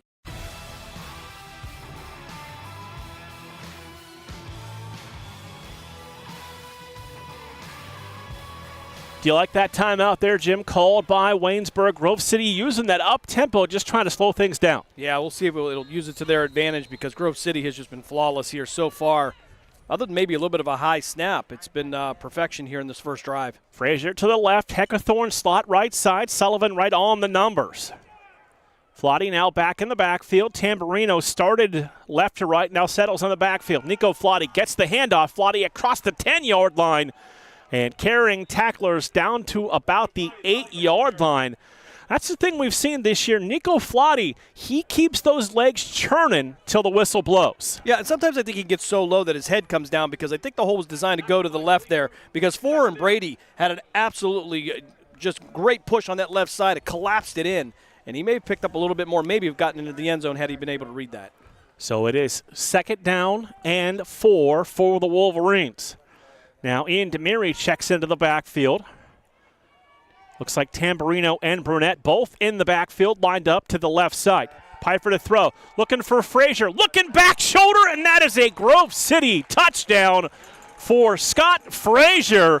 And for Frazier, his 11th touchdown catch of the year and the 16th touchdown pass for Logan Pfeiffer. Yeah, just absolutely a perfect throw there, right over the shoulder there. It was only where the Grove City receiver could get it. And defensively for Waynesburg, again, I think they're giving them a little bit just too much respect here. They're going to need to have a little bit more contact with these receivers to slow them down, even if you got to risk the pass interference. So it'll bring on to Daniel Sullivan to attempt the extra point for the Wolverines. 33 of 36 on the extra points on the year. So Derek Lambert to snap. Daniel Barabay will hold. And Sullivan to attempt the extra point. Lambert's snap is a little high. Barabay gets it down, and Sullivan drives the extra point up and through. And with 4:28 to go here in the opening quarter, Grove City has jumped out to a 14-0 lead, Jim. Yeah, now you've gotten contributions from the defense and the offense.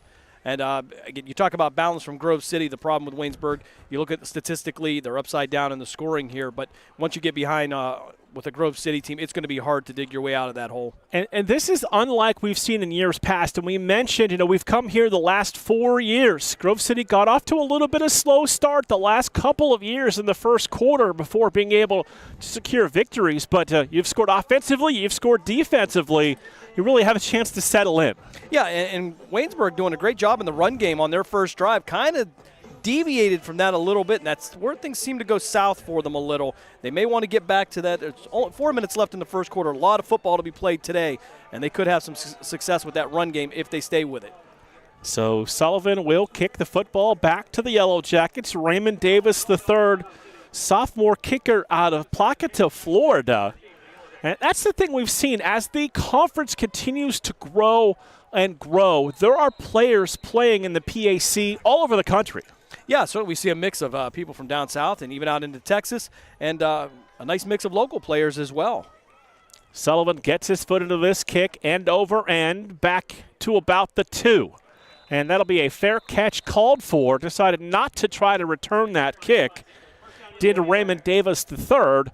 And we'll have the Yellow Jackets have their next possession here offensively. Yeah, probably a smart move by Davis. He's taken a couple of bumps here on the previous kick return. So, as Deion Sanders would say, make a good business decision there.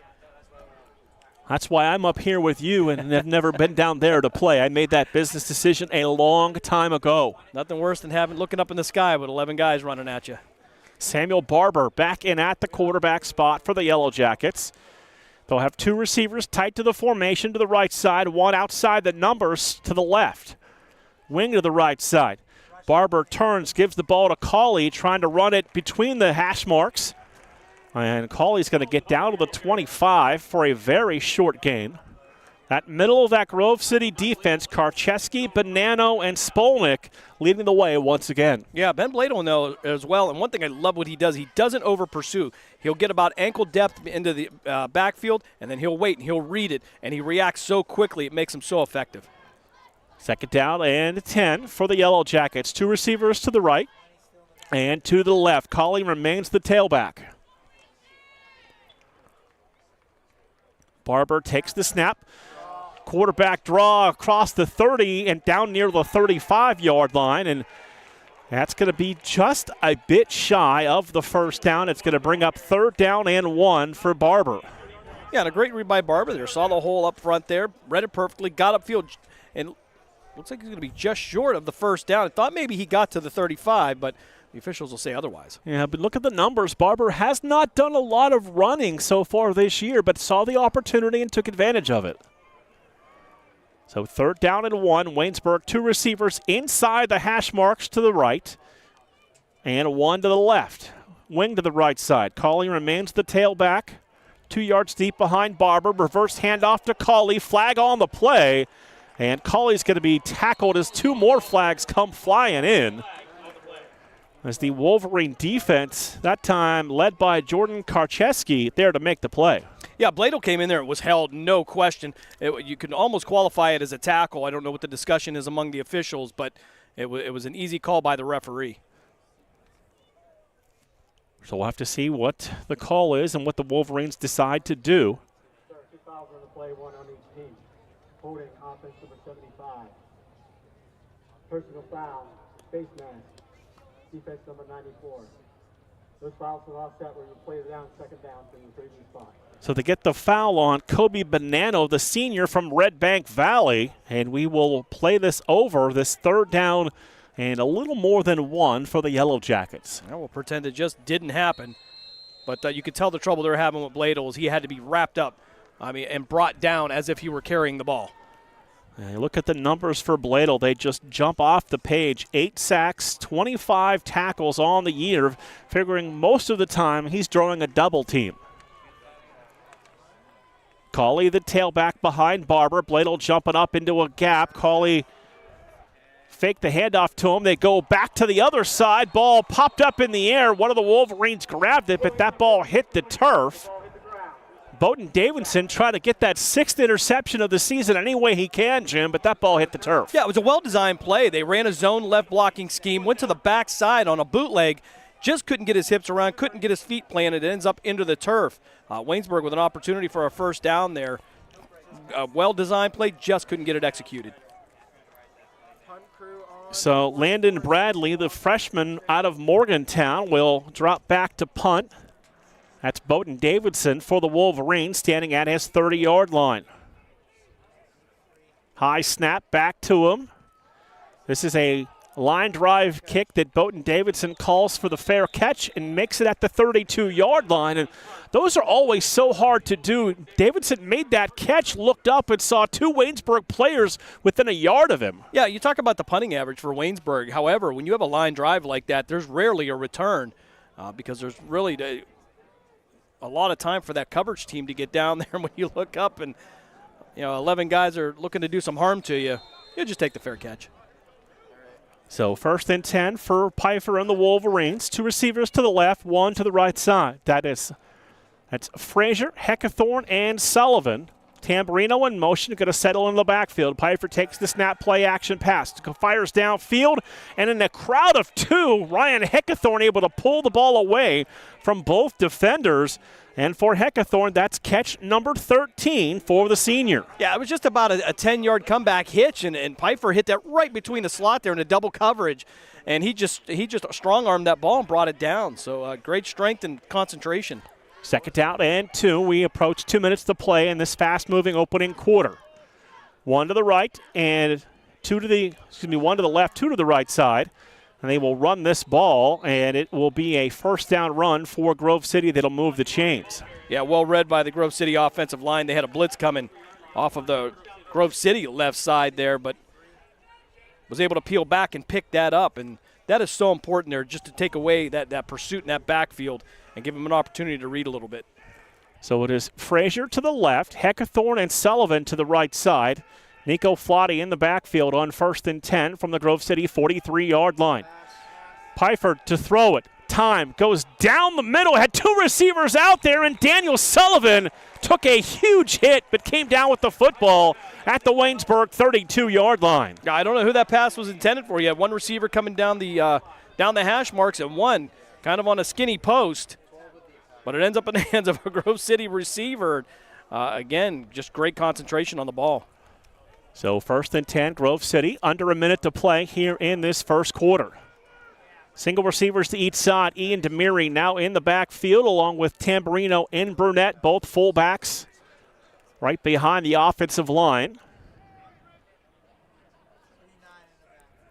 Pfeiffer takes the snap and looks to throw, and they'll blow this play down on a penalty that stops action. I would assume this is going to be a false start. So they got Scott Frazier out at the wide receiver spot for the false start. Must have really liked the matchup he saw in front of him and wanted to get going. Yeah, got a little excited here. But for the receivers on the outside, the one thing they shouldn't be doing really is listening to the count. Once you've got the play, you're looking to the inside at the ball. Should be focusing on that. And that'll cost them 5 yards. So back it up 1st and 15 from the Waynesburg 37-yard line. Under 30 seconds to play in this opening quarter. Pfeiffer takes the snap, has time. Ball's in the air looking for Frazier. Frazier cut in. That pass went outside, and it falls to the turf incomplete. Yeah, and the defender was working to the inside there, so I think he was looking for a flag route there to cut maybe right around the 15-yard line. Just a miscommunication there. Fortunately, it'll head out of bounds for really no harm for the worse for the wear. There we go. I'm going to get it out. So 2nd down and 15. 19 seconds to play in the quarter. Play clock, plenty of time at 17 seconds. Pfeiffer takes the snap. He'll throw it again with time. Looks for Frazier, made the catch, and goes out of bounds right before the sticks with 13 seconds to go. Great route by Frazier. Turned the DB downfield when he had enough cushion, ran the curl back for a nice catch. Yeah, and I think that maybe that's what they were looking for on the previous play. Went into max protection, had plenty of time, but this time on the same page, and a much better 3rd down situation for Grove City. Final 3 seconds will work their way off the clock here in the opening quarter. We've finished one quarter from Waynesburg after one. It is Grove City 14, Waynesburg 0 on Western Reserve Radio and the Wolverines Sports Network.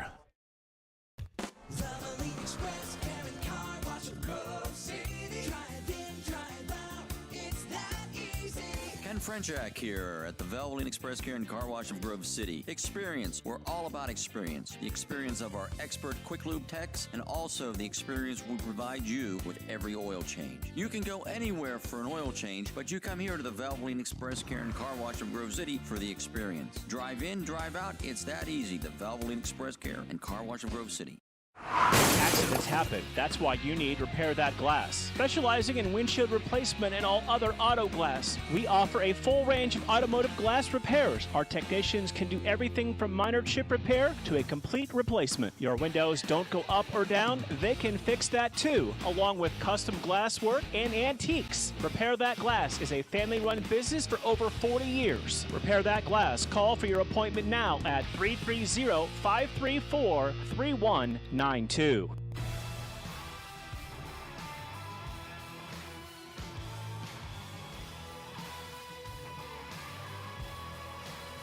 We begin quarter number 2 here on the Wolverines Sports Network and Western Reserve Radio with a 14-0 lead for the Wolverines, who are now working right to left and start this second quarter from the 24-yard line of the Yellow Jackets. It'll be Frazier who goes to the right. Wolverines bring in that extra offensive lineman with both fullbacks and Demiri in the backfield. Demiri gets the handoff, and he will drive the football across the 20 and down to the 19-yard line. That'll move the chains and another Grove City first down. Yeah, Grove City just loading the box there. Had 2 fullbacks just getting a great push with that offensive line. But I would watch to the outside here. They've got that one-on-one matchup that they're looking at, and Davis is going to have to be cognizant. He's going to be one-on-one with Frazier, and Grove City going right back to the line. 14:30, clock rolling here in the second quarter. Burnett and Tamburino go strong side to the right. Frazier, single receiver in the formation to the left side between the hash marks and the numbers. Demiri, the tailback in the backfield. Pfeiffer to throw. Looking one-on-one for Frazier. Got behind the defender, but he was able to just get a hand on it to knock that ball away. Frazier had his man beat off the spot of the snap of the football. Yeah, and I thought that's where they were going to go with that. They were trying to set that up, but Davis doing a great job there, staying between the receiver and the ball, just getting a hand in. No contact there. Perfectly played by Waynesburg. That's Raymond Davis, the sophomore, was able to get just enough on it to knock the ball out of Frazier's hands. So 2nd down and 10. 14-12 to play here in the first half. Pfeiffer to throw. Has time. Downfield again for Frazier. This one a little too far out in front. That pass will fall incomplete. It brings up 3rd down and 10. Yeah, Frazier had a little bit of a step on him, but not a well-thrown pass there. Maybe could have turned to a back shoulder throw, would have had a little bit more opportunity for Frazier to pick that up. But nonetheless, for Grove City, it's an opportunity at least take a couple shots downfield. Tamburino checks out. Sullivan will come into the play. He'll set up on the hash mark to the right side. 3 receivers to the left. Flotty's the single back in the backfield, movement up front. Pfeiffer going to take the shot for Frazier, and that ball knocked away and incomplete. That's been a busy one-on-one battle between Frazier and Davis all day long. Yeah, and Davis has done a great job there. He's been in the right position there. You can tell what they want to do. They've got that one-on-one with their number 1 receiver, Frazier, to the outside, and they'll take a couple of shots at that. But he's done a good job getting in there. Again, no contact, just playing the ball. So this will bring up 4th down, and the Wolverines going to leave the offense out onto the field. Single receiver to the right on the numbers. And have 2 receivers to the left side. Tamburino, the fullback, to the right side. Nico Flotty is the tailback. It's going to be 3rd down and 5. Now Pfeiffer looks to the sidelines, and they're going to throw a flag. And this got a false start. And they get Frazier again for the false start that'll cost them 5 yards and make it 3rd down and 10. Yeah, for whatever reason, Frazier jumpy down on the outside there. You can tell he's looking down at the ball, but maybe leaning too far into his stance. So 3rd and 10, 14:02 to play first half. Grove City up 14-0 over Waynesburg here on the road. Single receiver to the right side, trips to the left with Heckathorn, Lenhart, and Frazier.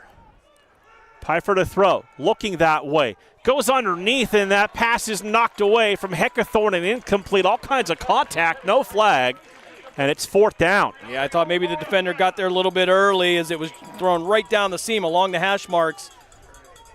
But no call on that, so a turnover on downs for Waynesburg. So this will bring up 4th down. And Sullivan will come on to attempt the field goal. Sullivan 6 of 7 on the year, long of 42. The knee for Barabay will go down at the 26, so make this a 36-yard attempt. Everyone up at the line for the Yellow Jackets. Snap down, hold, and Sullivan's kick has plenty of distance, but is no good. Just didn't get inside the left upright, and Waynesburg gets the stop as Sullivan misses his 2nd of the season. Yeah, it was a high kick there, so from our angle, it looked like it was going to be good, but the official standing right under the goalpost is going to be able to tell, and that's a great defensive stand by Waynesburg, especially in the pass defense. Davis doing a great job on 3 consecutive plays for him. So 13:53 to play in the half, and Barber and the Yellow Jackets offense back out onto the field. Now, see if Waynesburg goes back to that run game that they had so much success with going off the right side. So 1st and 10 for Barber. He's got Colley in the backfield with him. Receivers to each side, wings to each side of the formation. We got movement up front, and they're going to blow this play down. False start on the Yellow Jackets will back them up 5 and make it 1st down and 15. And they've had some troubles working behind the chains in this first half. Yeah, certainly. Both teams, for whatever reason, with an odd number of penalties. Usually don't see that many with Grove City, but Waynesburg kind of mirroring the same thing. So you wonder what's going on down at the field that's causing that. So back the ball up to the 15-yard line. 1st and 15 for the Yellow Jackets. 13:53 to play, first half. Grove City on top 14-0. Wolverines showing pressure. Barber back to throw. Looks one way. Now try to come back to the other side of the field. He got a big hit from Brubaker, and that pass sailed over the receiver's head and incomplete into the Waynesburg bench. Yeah, did a great job. Tried to create some time with his legs. Looking for a receiver down the sideline, but he couldn't get his feet set again, and you're trying to throw over those tall defensive linemen. coming in with their hands up, and Grove City doing a good job there on first down. Second down and 15 from the 15. 13:46 to play for the Yellow Jackets. Don't forget, Grove City returns home next week, 1 o'clock kickoff for Senior Day. Case Western Reserve comes to town. Two receivers to the left, one to the right side. Turn, hand the ball off to Colley, trying to stretch to the outside. Flag comes down. As Colley only gains a couple of yards, but Spolnick got held trying to get to the outside and make that tackle. Yeah, and I don't even know if the hold was necessary there. I think I think the offensive line are starting to panic a little bit, thinking they're not going to be able to get that contact and get them turned. But actually, again, I don't think it was even necessary. So they get Jacob Brisky, the junior from Greater Latrobe High School. So it brings up now 3rd down and long for the Yellow Jackets.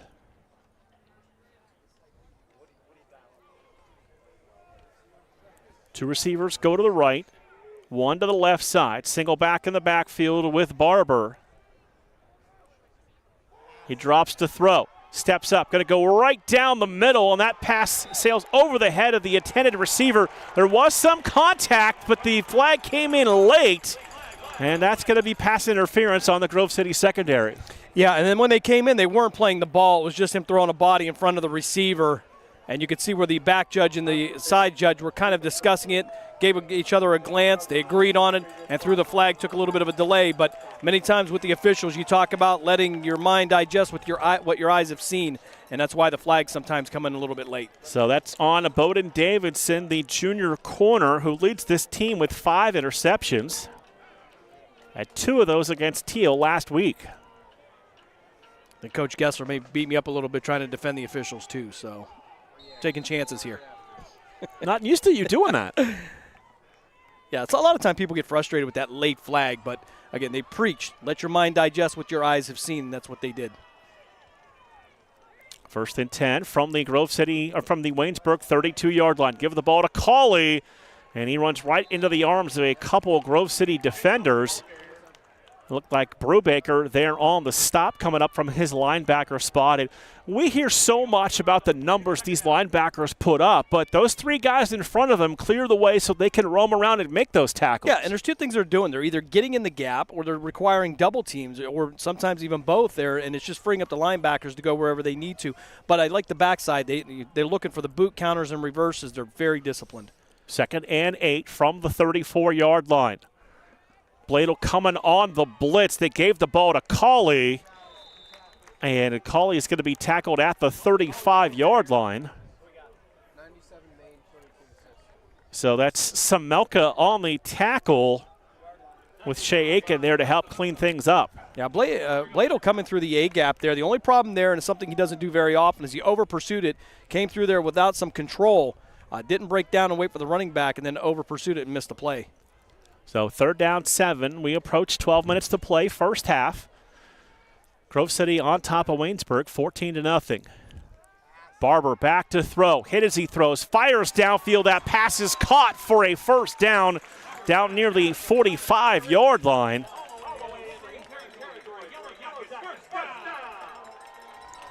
A big catch as he got inside of the defender, and the throw was right on the money.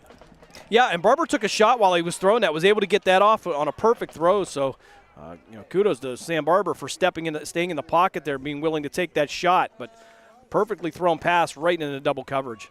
1st and 10, Yellow Jackets. They'll play from the Grove City 45-yard line. 2 receivers to the left, a wing and a receiver to the right side. Colley, the tailback behind Barber. Fake to Colley, reverse action. Barber downfield, man wide open inside the 30. And down to about the 26-yard line. That is Isaac Trout, the junior wide receiver, with the reception. And some rhythm to the offense for the Yellow Jackets now. Yeah, and certainly good. Grove City, rightfully so, focusing on Colley. They know he's the big threat there, but everybody focusing to that far side of the field and then peeling back on the bootleg, finding Trout on the drag route and doing a great job there as he was in the slot position on that previous play. 2 receivers to the left, one to the right side, wing to the right side.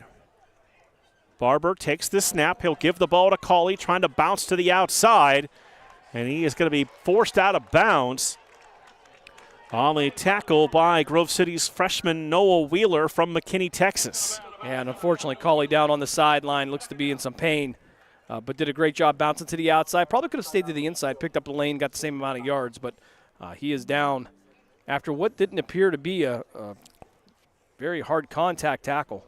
Yeah, Grove City trainer over there to tend to Cauley as the trainers for the Yellow Jackets will come across the field. Coach DiDonato down there checking on Cauley, and he had great things to say about Cauley, the year he had and the player that he is for the Yellow Jackets in the pregame show. Yeah, and certainly you could tell why. I mean, on a team that's 3-4, he's the standout. He's what keeps them in these games. He keeps these drives going. Unfortunately, down right now, and hopefully he'll bounce back up. Maybe just a little bit of shaking up, maybe a stinger, but you like running backs like that. He stays square and gets upfield. He's very dependable. So with the player down for Waynesburg, we will step aside for a break. 10:32 to play first half. Grove City 14, Waynesburg 0 on the Wolverines Sports Network and Western Reserve Radio. Want a satisfying meal deal for just $6? Try the new $6 meal deal from Dunkin'. It's a medium hot or iced coffee and a bacon, egg, and cheese sandwich and a side of hash browns for just $6. You know Dunkin' coffee. It's always made just how you like. The bacon, egg, and cheese is the most toasty and delicious, and crispy golden hash browns are a must. So they're in the new $6 meal deal too. Take advantage of this offer while it lasts. Excludes espresso and cold brew beverages. Offer valid on bacon, egg, and cheese breakfast sandwiches only. Excludes seasoned bacon. Participation may vary. Limited time offer. Exclusions and terms apply. Specials include the Polish platter, the Hungarian platter, stuffed cabbage, and halushki. Having a last-minute get-together? Lena's has you covered with a wide variety of frozen take-home pierogies and dumplings. Go to Facebook at Lena's Pierogi House to see the weekly lineup of available flavors for dine-in or carry-out. Catch the best at Lena's Monday from 10 a.m. to 4 p.m. and Tuesday through Friday from 10 a.m. to 8 p.m. 20 North Main Street in Hubbard or call 234-254-8532.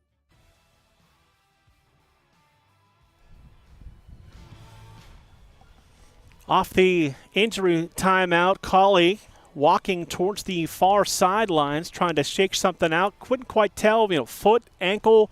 We'll call it a hockey lower body injury. Yeah, that's about as far as we're going to be able to go. It looks like he's trying to shake that left leg out, but he is walking on his own with a little bit of assistance. But hopefully, again, just a stinger, something he'll work out. You hate to see any injuries, especially at this level. I'll tell you, these guys in Division III are some of the hardest working young men as they come in here and try to continue their football career. And I don't think you'll find a better group of people than some of the guys playing at this level. Sorry, Jim. Hunter Cameron, listed as the backup on the 2-deep. We'll have to see who comes in that position for the Yellow Jackets with 10:32 to play here in the first half. Looks like it will be Cameron wearing 34.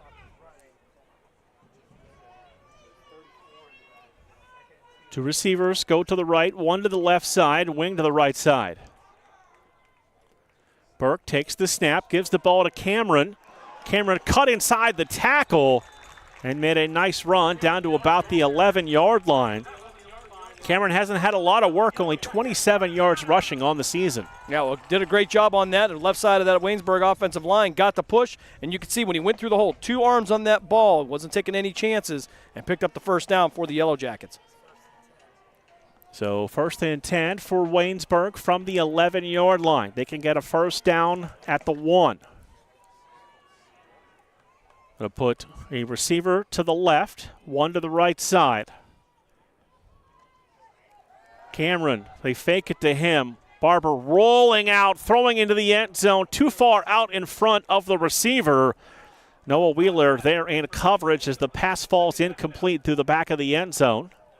Brings up a 2nd and 10. Great play action by Waynesburg, threw everybody off from Grove City. However, couldn't hit the drag coming across the middle.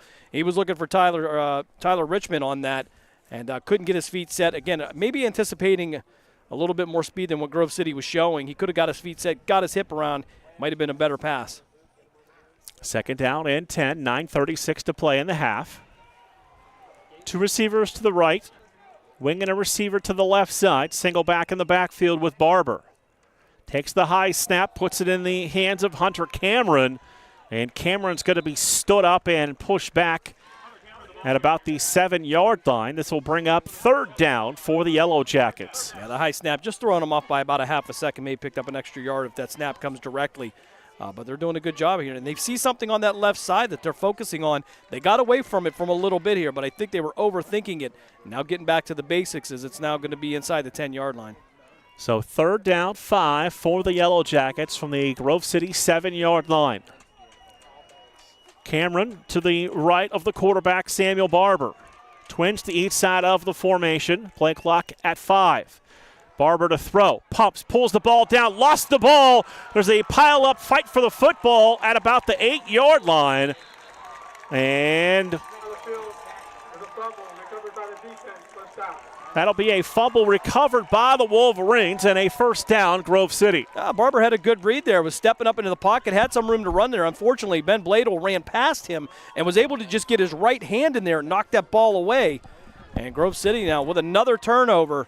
And we talked about turnovers in pregame. That was going to be key for Waynesburg because any mistakes, Grove City was going to capitalize on them most likely. That's what they've been good at all year long. Kobe Bonanno, big number 94 out of Red Bank Valley, comes out of there with the football. Wolverines forced their 2nd turnover on the season. That puts them at plus 19. Yeah, if you're the defensive coordinator, you have to be ecstatic about that. Pfeiffer, single back with him in the backfield. He fakes the ball to Flotty, fires the pass downfield. Sullivan makes a sliding catch at the 11-yard line, just a 3-yard gain, and Logan Pfeiffer put a little extra on that throw. Yeah, it's what we used to call a zero route, just running flat down the line here. And the idea is to catch the ball and turn up, and that's just getting the ball to your playmakers, seeing if they can make a play on their own. 2nd down and 7. 8 minutes, 20 seconds to play first half. Grove City 14, Waynesburg 0. Wolverines facing a 2nd down and 7 from their 11-yard line. Pfeiffer takes the snap, puts it into the hands of his running back. And this time the Waynesburg defense stands tall and drives him back at the point of contact.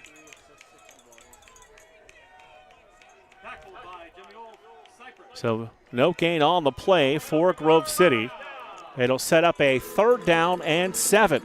Yeah, and that was one of those deals where the Waynesburg defensive line got that stalemate again. They're not getting penetration, but Cypress able to find a hole and creep in there and get the tackle in the backfield. 3rd and 7 from the 11. One receiver right, trips to the left. Pfeiffer to throw it. Steps up into a shot that he fires downfield to Sullivan, who came back to his quarterback, made the catch. And that's a 1st down to the 20-yard line. And it seems to be a favorite route for Grove City. It's just a 12-yard route coming back to 10. And it's hard for the defender to cover because you're trying to get to the inside. But with those big bodies of the Grove City receivers, they're able to block them out. So 1st and 10, Grove City from the 20-yard line. We put Heckathorn in tight to the right side with Tamburino in motion. Going to give the ball to Nico Flotty. And Flotty is across the 25, down to the short of the 26-yard line. And again, good gains on 1st down. Yeah, and I love what they do with Tamburino. They start him off as a right wing. He kind of moves around there, and they use him as a pulling guard that creates that extra blocker. And it's hard to figure out for the linebackers where he's going to go. So not only do you have to fight off the block, but you have to get to the runner as well. 2nd down and 5 from the Grove City 25-yard line. Going to give the ball to Nico Flotty again. Flotty cut to the outside and then lowered the shoulder, and he'll work his way past the 1st down marker. Needed 5, got 7, and a Grove City 1st down. Yeah, nothing fancy there. Again, just a handoff there, letting Flotty kind of read it a little bit. Had to bounce off from about middle of the line, go out to the right, and pick up the all-important 1st down. 1st and 10, Grove City at the 32-yard line. Exactly 6 minutes to play here in this first half. Heckathorn in tight to the right side.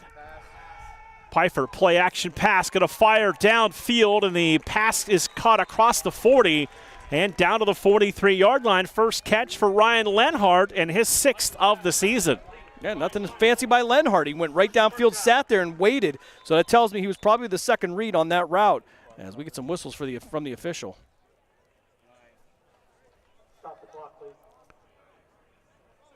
This clock continued to run down to 5:29. Okay, looks like they had a problem with the chains on the far side.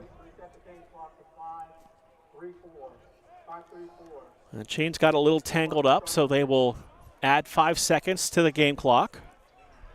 Reset the play clock to 25. Wolverines, 2 receivers out to the right, 1 to the left side. Flotty is the single tailback.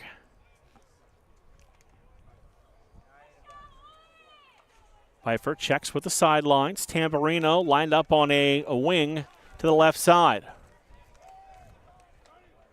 Now goes in motion.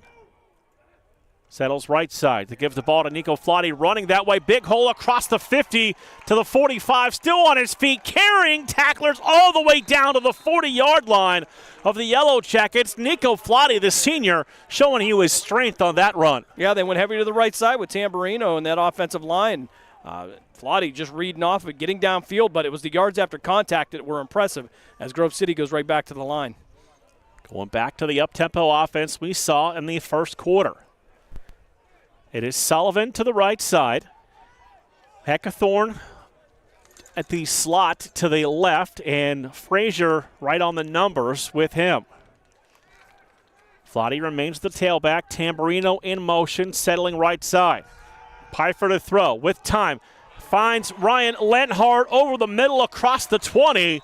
And down to the 19-yard line. Big completion to the senior. Ryan Lenhart loves to work down the seams of the defense and find himself open. Yeah, and it was a perfect throw. 3 defenders right there. Puts it right into the hands of his receiver. And another first down for Grove City. They'll head right back to the line. So Heckathorn with another catch for Grove City. Makes it 1st and 10 from the 35-yard line.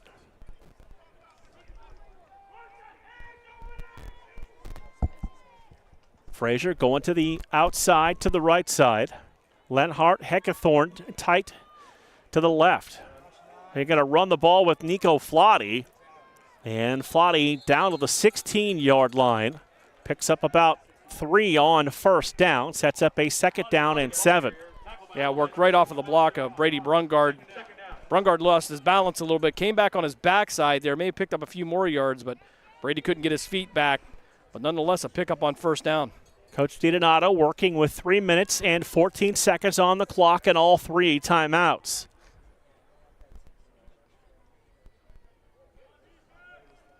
Play clock down to 12 seconds. Flotty, the tailback. Pfeiffer to throw it with time. Frazier tried to turn around, and that ball was low and actually took out the front pylon. And the incompletion brings up a 3rd down and 7. Yeah, I didn't think that was an attempt at a back shoulder fade pass, but just wasn't able to put enough on it for whatever reason. But great coverage by Jeremiah Hall. And they've been testing that left side here most of the afternoon. Lenhart to the sideline. Sullivan will check in. So Sullivan will be the receiver on the numbers to the right side. Heckathorn and Frazier to the left. Nico Flotty remains the tailback on 3rd down and 7. Play clock under 5 seconds. They snap it with 3. Pfeiffer to throw. Frazier cutting across, makes the catch and continues to drive down to the 4-yard line. It's going to be 1st and goal, Grove City from the 4. Yeah, Frazier got cut to the inside there. And Jeremiah Hall really not going with him and got no help from the safety. He kind of stayed in his position, didn't come up at all, and it created a perfect seam for Pfeiffer to throw that ball. So 1st and goal, Grove City. They will bring in the heavy package with both fullbacks. Now they'll shuffle the offensive line. Demiri is the single tailback with Logan Pfeiffer under center. Frazier receiver to the left. Tamburino in motion. Give the ball to Ian Demiri. Demiri looking for the goal line and in for the 4-yard touchdown for the junior Ian Demiri, his 6th rushing touchdown of the season. Now, I don't even know if the Waynesburg defense was ready for the play. There was so much flipping around. They were trying to get their reads, and by the time they did, Grove City had loaded up that left side. They get into the end zone relatively untouched, but a great job by this Grove City offense going all the way down the field. So Sullivan on for the extra point.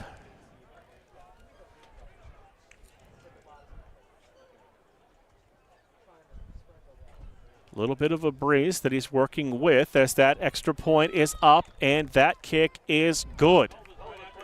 So we've got 2:02 to play here in this first half. And it is Grove City 21 and Waynesburg 0. We're back after a quick break on the Wolverines Sports Network and Western Reserve Radio. Discount Power Sports at 778 North Main Street in Hubbard is hosting a raffle for a 125cc Ventura ATV. Tickets are $30 each and 100 tickets are available. For each raffle, when those 100 are gone, a winner will be drawn and a new raffle will begin. Tickets can be purchased at any Hubbard home game or at 778 North Main Street or by calling 330-717-4441. $1,500 from each raffle will go toward a scholarship for the Hubbard Youth Coalition.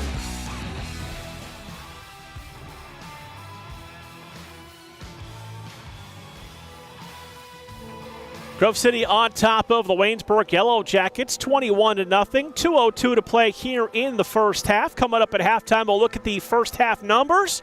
We'll look at the scores around the President's Athletic Conference. Jim, some big games to keep an eye on today. Yeah, certainly as we get late in the season here, these are going to be very meaningful and making some determinations of where we're going to be in postseason.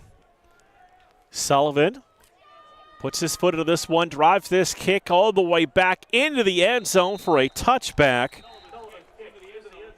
As Raymond Davis III decided he would not return that, and they'll put the ball at the 25-yard line. 1st and 10 for the Yellow Jackets, working left to right. Yeah, and if Waynesburg wants to put something together, that was a good choice. It doesn't take any time off the clock.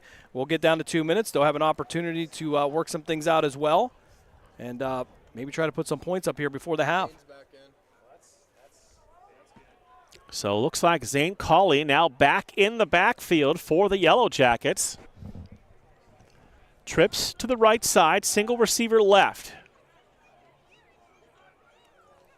Play clock down to 5 seconds. Wolverines showing pressure. Bladel came through, and Ben Bladel dropped the quarterback Barber all the way back at about the 16-yard line. And with that sack by Ben Bladel, his 9th of the year, we'll take the 2-minute timeout. Grove City 21, Waynesburg 0 on the Wolverine Sports Network and Western Reserve Radio.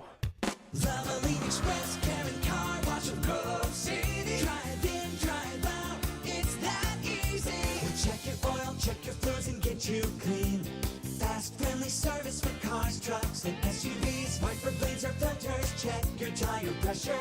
Locally owned, nationally known. No appointment necessary. Valvoline Express, Karen Car Wash of Grove City. Drive in, drive out, it's that easy. Ken Frenchak here at the Valvoline Express Care and Car Wash of Grove City. Experience. We're all about experience. The experience of our expert quick lube techs and also the experience we provide you with every oil change. You can go anywhere for an oil change, but you come here to the Valvoline Express Care and Car Wash of Grove City for the experience. Drive in, drive out. It's that easy. The Valvoline Express Care and Car Wash of Grove City. Valvoline Express Care and Car Wash of Grove City. Drive in, drive out. It's that easy.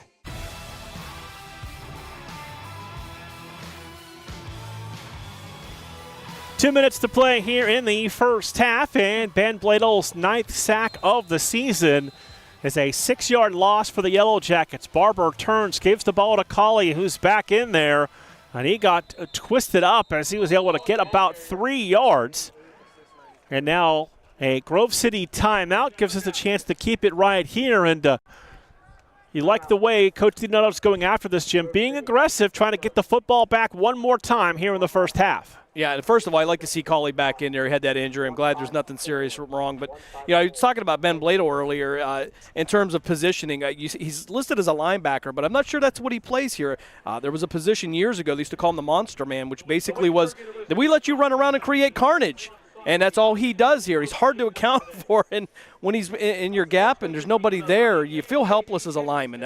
you could see that just the body language. There's not much you can do about it. You know, we've seen him, the old expression is with a hand in the dirt. We've seen him on the edge as a linebacker, and he'll come up and fill a gap on that three-man front for Grove City. He does. He's one of those, you have to account for him before you snap the football. Yeah, and certainly as a quarterback, how do you make that call? You can change the protections as much as you want, but when you're in the backfield in a shotgun and you're on the down in distances long, there's really not much back there. And Ben Bladel takes those opportunities, and he is just a pain in the backside of anybody. Grove City's all-time sack leader in his junior season for the Wolverines. 3rd and 12 for the Yellow Jackets. Barber takes the snap, 3-step drop, fires the pass out there. Receiver just able to, now they're going to say incomplete at the 29-yard line, and that ball floated dangerously in the air for a long time. Yeah, certainly. That's one of those conversations I'd like to have with my quarterback. Hey, maybe you don't want to get me destroyed. Pass well thrown here, but unfortunately a defender coming right up here to put a shot on him and able to knock the ball away for an incomplete pass. So they're going to add a little more time to the game clock.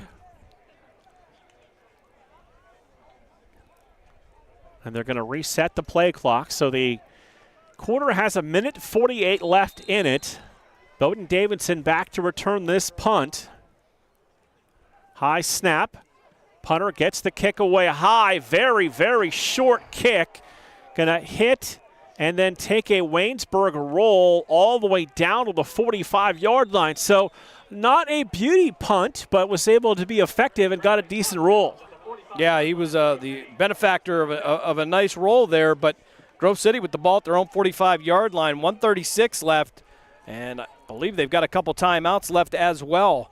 So for Grove City, this is an eternity to work downfield. And the incompletion on 3rd down really helped the Wolverines save one of those timeouts. So it is Sullivan and Lenhart. They go to the right side of the formation. Frazier singled up to the left. Tamburino fullback on a wing to the left side. Nico Flotti is your tailback. Tamburino in motion. Settles in the backfield. Pfeiffer to throw it.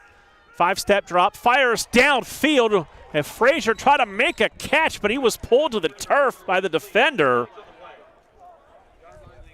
Yeah, Jeremiah Hall lost his footing, and I think he made a good decision there because he held on to the receiver. He would rather take the penalty than give up another touchdown. So we'll call that a competitive penalty and probably a smart play by that defensive back. As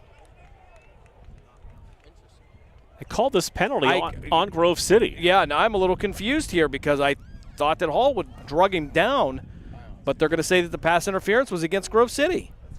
So they will back that up, and Grove City now facing a 1st and 25 after the offensive pass interference penalty. Trips to the right, single receiver left side. Pfeiffer takes the snap, 3-step drop. Senior stands in the pocket, fires underneath, catch man across the 40, 45 to the 50-yard line to the 45, and all the way down to the Waynesburg 43-yard line. It's another big catch from Ryan Lenhart to move the chains. Yeah, Lenhart coming across the middle there, and all the linebackers had dropped back into pass coverage. He found that perfect area between the defensive line and the linebackers, and it was all Lenhart after that. Trips to the right as Pfeiffer drops the throw. Stands in the pocket. Frazier cuts the route off. The defender fell to the turf across the 30, 25, 20, and out of bounds at the 17-yard line. Scott Frazier forced that young defensive back to the turf, was able to spin up field for a big gain after the catch. Yeah, the problem with Hall is when he came in for the tackle, he had his head down, so he couldn't see where he was going, and it just gave an opportunity to spin out of that. So 1st and 10, Grove City from the Waynesburg 17-yard line. 2 receivers to the right, 1 to the left side. Nico Flotti is the tailback. Play clock has 17 seconds on it. Game clock at 1:07. Tamburino in motion, settles in the backfield. They will run it first time in this drive with Nico Flotti inside the 10 to the 5, driving for the goal line, and touchdown Nico Flotti. Just ran over a couple of defenders for a 17-yard touchdown run for Flotti, his 9th of the year. Yeah, that 2-minute offense was so flawless that they left a minute on the board, but the offensive line getting a great push there right between the A-gaps. Flotti just going up there, and about 7 or 8 yards down the field, it was all him because by that time, that's where the initial contact was made, and he drug all the Waynesburg defenders into the end zone. So Lambert to snap, Barabay to hold, Sullivan for the extra point. Good snap and hold, and Sullivan's extra point is good. 1:01 to play, first half. Grove City 28, Waynesburg 0 on the Wolverines Sports Network and Western Reserve Radio. Lena's Pierogi House is your home for the area's best variety of pierogies. Daily specials include the Polish platter, the Hungarian platter, stuffed cabbage, and halushki. Having a last-minute get-together? Lena's has you covered with a wide variety of frozen take-home pierogies and dumplings. Go to Facebook at Lena's Pierogi House to see the weekly lineup of available flavors for dine-in or carry-out.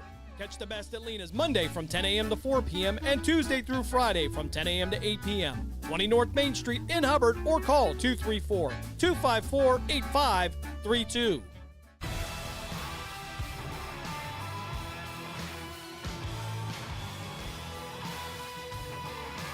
.101 to play here in the first half. Grove City with a 28-point lead over the Waynesburg Yellow Jackets, 28-0, and the Wolverines will get the football to begin the third quarter. Well, that's kind of a nice thing for Grove City. That's usually where they'll put the nail in the coffin here. But again, the 2-minute offense, run in 1 minute and run to perfection, even having to work out of that penalty.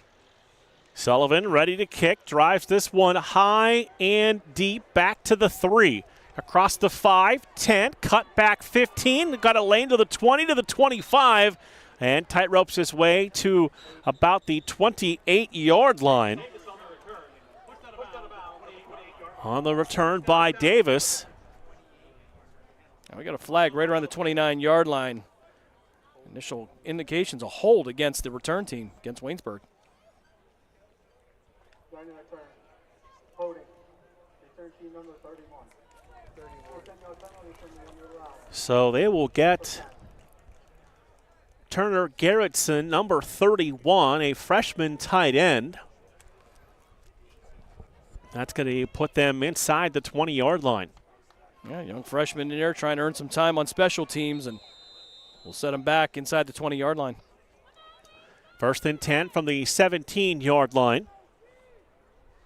Barber takes the snap, puts the ball in the hands of Zane Colley, and Colley going to drive across the 20 down to the 26-yard line. Colley came in 924 yards, averaging 5.5 yards per carry.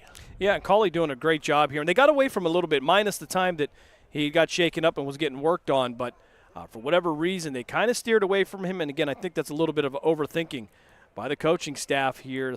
Waynesburg was doing a great job. Again, off that right side, they've seen something on film that they like. And in that particular instance, Bladel picked the wrong hole and was on the wrong side of the ball. Second down and 10. Game clock now down under 15 seconds. Barber takes the snap, gives the ball to Colley again. He'll get across the 30 and put a knee down at the 35-yard line, and that'll briefly stop the clock on the first down with 6.2 seconds to go. And they're going to just let the clock run out now.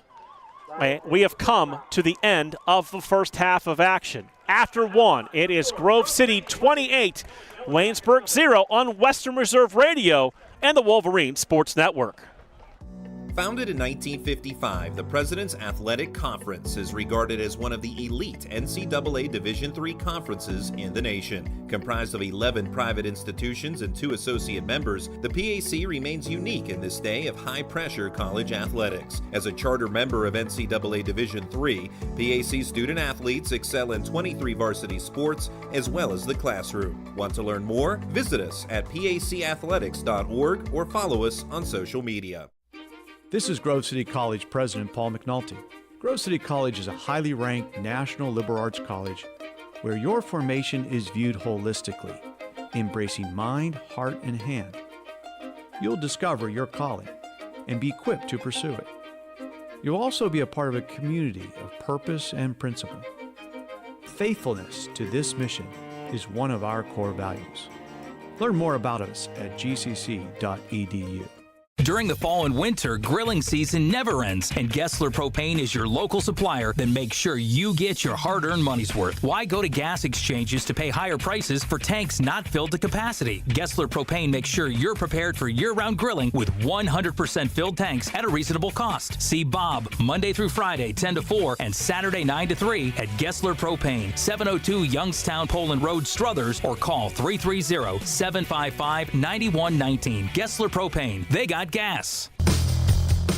Malutic Live is your home for high school sports. We have all the scores on our social media platforms throughout the games. Enjoy our timely updates from local area schools year-round. You won't get the consistency and reliability from anyone else. Our number one priority is servicing our fans and getting them live news as it's happening. Follow us on social media, Twitter, Facebook, and Instagram at Malutic_live. And remember, our fans come first. The $6 meal deal is here. It starts with Dunkin's legendary coffee, a toasty, melty bacon, egg, and cheese sandwich, and a crispy, crumbly order of hash browns. It's kind of the biggest deal in breakfast. The $6 meal deal, available now. Get me drain. Get me drain. Drain or sewer problems? Call Get Me Drain at 330-758-5031 and get it fixed fast. Call now, 330-758-5031. Western Reserve Radio is the Valley's online source for sports talk and local live events. Tune in and be a part of their live weekly shows, as well as all of the hard-hitting action of Youngstown Phantoms hockey, high school football, and the GDFL. Find them at westernreserveradio.com. Tune in and the Live 365 app to be a part of the area's sports conversation. Be sure to visit them on Facebook at Western Reserve Radio and on Twitter at WR_radio.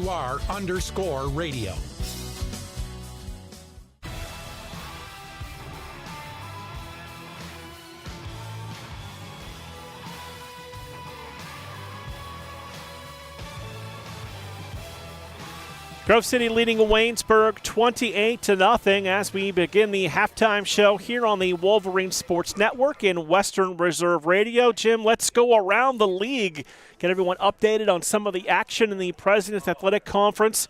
St. Vincent and Teal, that game is approaching halftime, just 8 seconds to go in the half. St. Vincent on top of the Teal Tomcats by a score of 10-7. Other games going on in the league. We've got Geneva and Bethany. This is a close one in the second quarter. It is Geneva 20 and Bethany 13. Bison looking for their first win of the season. Here's the big games we've been keeping an eye on all afternoon long. It is all Carnegie Mellon at home against Westminster. The Tartans are up against the Titans 31-0 as that game gets set to start the third quarter. Yeah, Carnegie Mellon, outstanding program. Of course, we will see Westminster coming up here rounding out the season. And in the other game we have kept our eye on, just 9 seconds to go before the half, W&J leading Case Western in Cleveland 21-7. Yeah, that's kind of a game that might help out Grove City a little bit here, but don't count out Case Western. There's a whole second half to go there in Cleveland. So lots of close action here in this first half between Grove City and Carnegie Mellon.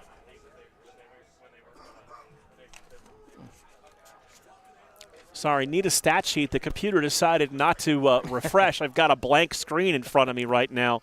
Let's take a look at some of the first half team numbers. Grove City 17 first downs to the Yellow Jackets 6. Look at total play as Grove City, Jim, 33 for 289.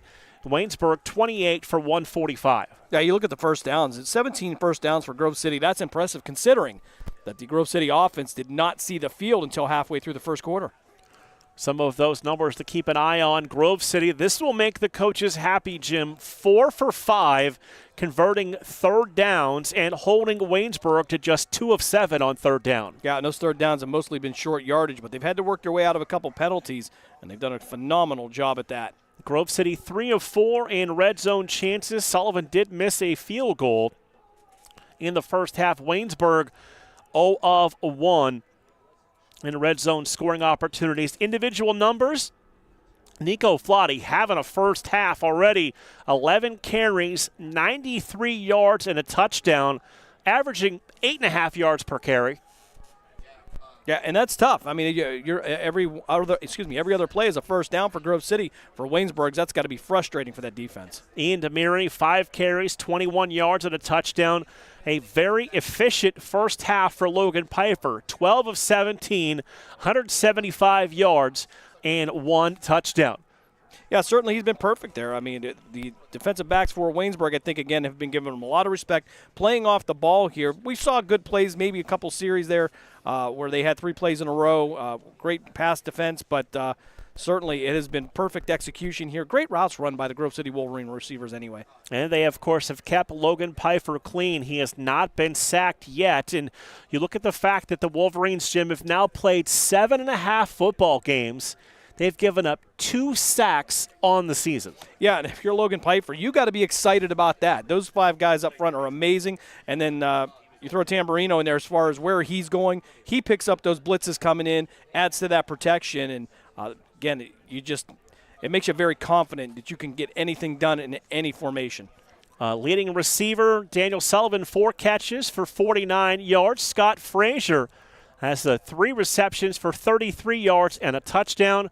Ryan Lenhart, 2 for 39. Ryan Heckathorn, 2 for 29. And I'm required to say here that he is doing a good job. Piper is spreading the ball around. Yeah, especially the Lenhart. Lenhart with 26 yards after the catch. He's making contact and getting downfield here. So not only does he have dependable receivers, they're going to pick up those. They're going to fight for those extra yards after the catch. For the Yellow Jackets, Zane Cawley, 12 carries, 84 yards in the first half. Cameron Hunter had 2 carries for 11. Barber, 5 of 10 for 58 yards. He did throw 1 interception. He was sacked once, and they have kind of contained Samuel Barber here in the first half. Yeah, certainly they have in here, and I think that's because Cawley was out for a lot of that. He got banged up a little bit in the first half, but Cawley with 84 yards in the first half, had he not got injured, might have picked up a little bit more there. He's been great here so far. But for Barber, even on the interception, that pass was tipped, so maybe I'll give him maybe a little less blame for that one. Leading receiver Isaac Trout, 2 catches for 23 yards. Tyler Richmond has 1 for 20. Isaiah Fields, 1 for 13. Zane Cawley had 1 catch for 2 yards. And the Wolverines have now gone 6 quarters without having to punt the football. Yeah, well, if you're the punter for Grove City, it's a pretty boring day for you. But you know what? That's one of the best problems you could have. And we talked about that during the Teal game when I was with Chris Birch, and he said he's not getting any work. I said, what? He's held 7 times on extra points. He still sees action that way. And right now, that's a good problem to have. If that's the only way you're going to touch the ball, we'll take that week in and week out. Tackling numbers for the Wolverines, Jack Jolly, the linebacker, leading the way with 6. Ryan Montgomery has 5. Ben Bladel with 3 tackles and a sack. Caleb Brubaker, 2 tackles and an interception for a touchdown of 82 yards in the first half. We will take another timeout. When we come back, we will recap the scoring in the first half and continue to keep an eye on the big games around the conference. At the break, it is Grove City 28 and Waynesburg 0 on the Wolverine Sports Network and Western Reserve Radio.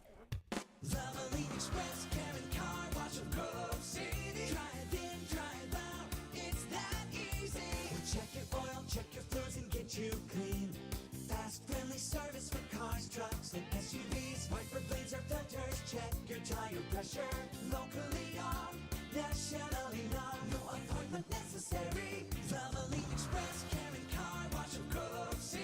Drive in, drive out, it's that easy. Ken Frenchak here at the Valvoline Express Care and Car Wash of Grove City. Experience, we're all about experience. The experience of our expert quick lube techs and also the experience we provide you with every oil change. You can go anywhere for an oil change, but you come here to the Valvoline Express Care and Car Wash of Grove City for the experience. Drive in, drive out, it's that easy. The Valvoline Express Care and Car Wash of Grove City. Valvoline Express Care and Car Wash of Grove City.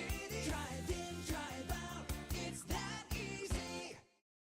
Veterans. The Mahoning County Veterans Service Commission is here to help you. Whether you served 5 years ago or 50 years ago, if you are honorably discharged from active military service, you may be eligible for benefits, including Veterans VA benefits, county financial assistance, assisted living benefits, and more. Our friendly and supportive staff is ready to help you. Go to mcveterans.org to see all of the benefits and services offered, or call today. The Mahoning County Veterans Service Commission, serving those who have served. Malutic Live is your home for high school sports. We have all the scores on our social media platforms throughout the games. Enjoy our timely updates from local area schools year-round. You won't get the consistency and reliability from anyone else. Our number one priority is servicing our fans and getting them live news as it's happening. Follow us on social media, Twitter, Facebook, and Instagram at Malutic_live. And remember, our fans come first. During the fall and winter, grilling season never ends, and Gessler Propane is your local supplier that makes sure you get your hard-earned money's worth. Why go to gas exchanges to pay higher prices for tanks not filled to capacity? Gessler Propane makes sure you're prepared for year-round grilling with 100% filled tanks at a reasonable cost. See Bob Monday through Friday, 10 to 4, and Saturday, 9 to 3 at Gessler Propane, 702 Youngstown Poland Road, Struthers, or call 330-755-9119. Gessler Propane. They got gas. Lena's Pierogi House is your home for the area's best variety of pierogies. Daily specials include the Polish platter, the Hungarian platter, stuffed cabbage, and halushki. Having a last-minute get-together? Lena's has you covered with a wide variety of frozen take-home pierogies and dumplings. Go to Facebook at Lena's Pierogi House to see the weekly lineup of available flavors for dine-in or carry-out. Catch the best at Lena's Monday from 10 a.m. to 4 p.m. and Tuesday through Friday from 10 a.m. to 8 p.m. 20 North Main Street in Hubbard, or call 234-254-8532. Would you like a copy of one of the exciting games you heard on the iMedia One network? Just email us and we'll tell you how to get one. Email davidferris.westernreserveradio@gmail.com. That's davidferris.westernreserveradio@gmail.com. Catch all of the spring and summer action of Cleveland Cobras minor league football on Western Reserve Radio. Follow the Cobras as they compete against teams from around the region in pursuit of a Tri-Point Football League championship. And if you're looking to continue your football career after high school, college, or even the pros, or to be part of the Cobras staff, go to Facebook at Cleveland Cobras Football, or contact owner Jesse Caldwell at 330-416-3442. Be a part of the excitement of Cleveland Cobras football.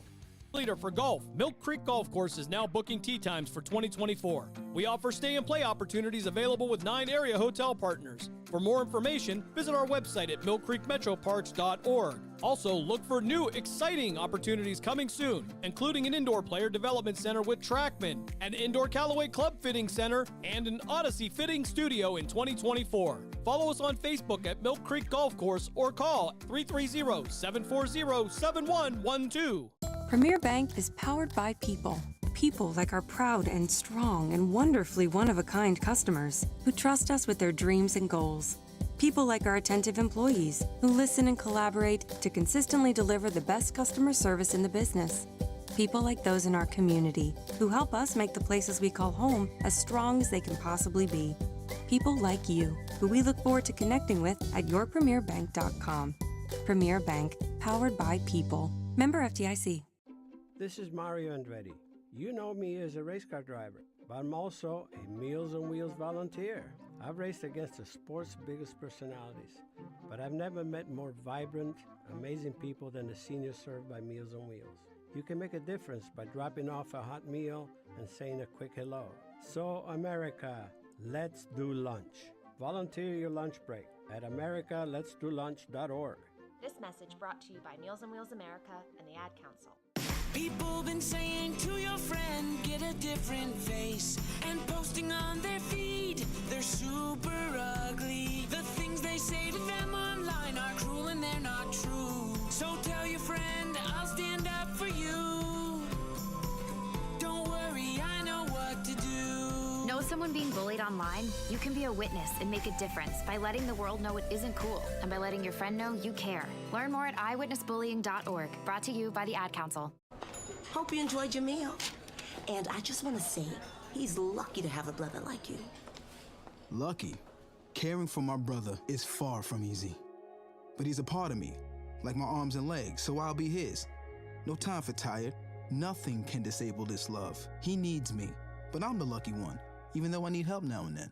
If you're caring for a loved one, visit aarp.org/caregiving for care guides and community. Support for your strength. Brought to you by AARP and the Ad Council.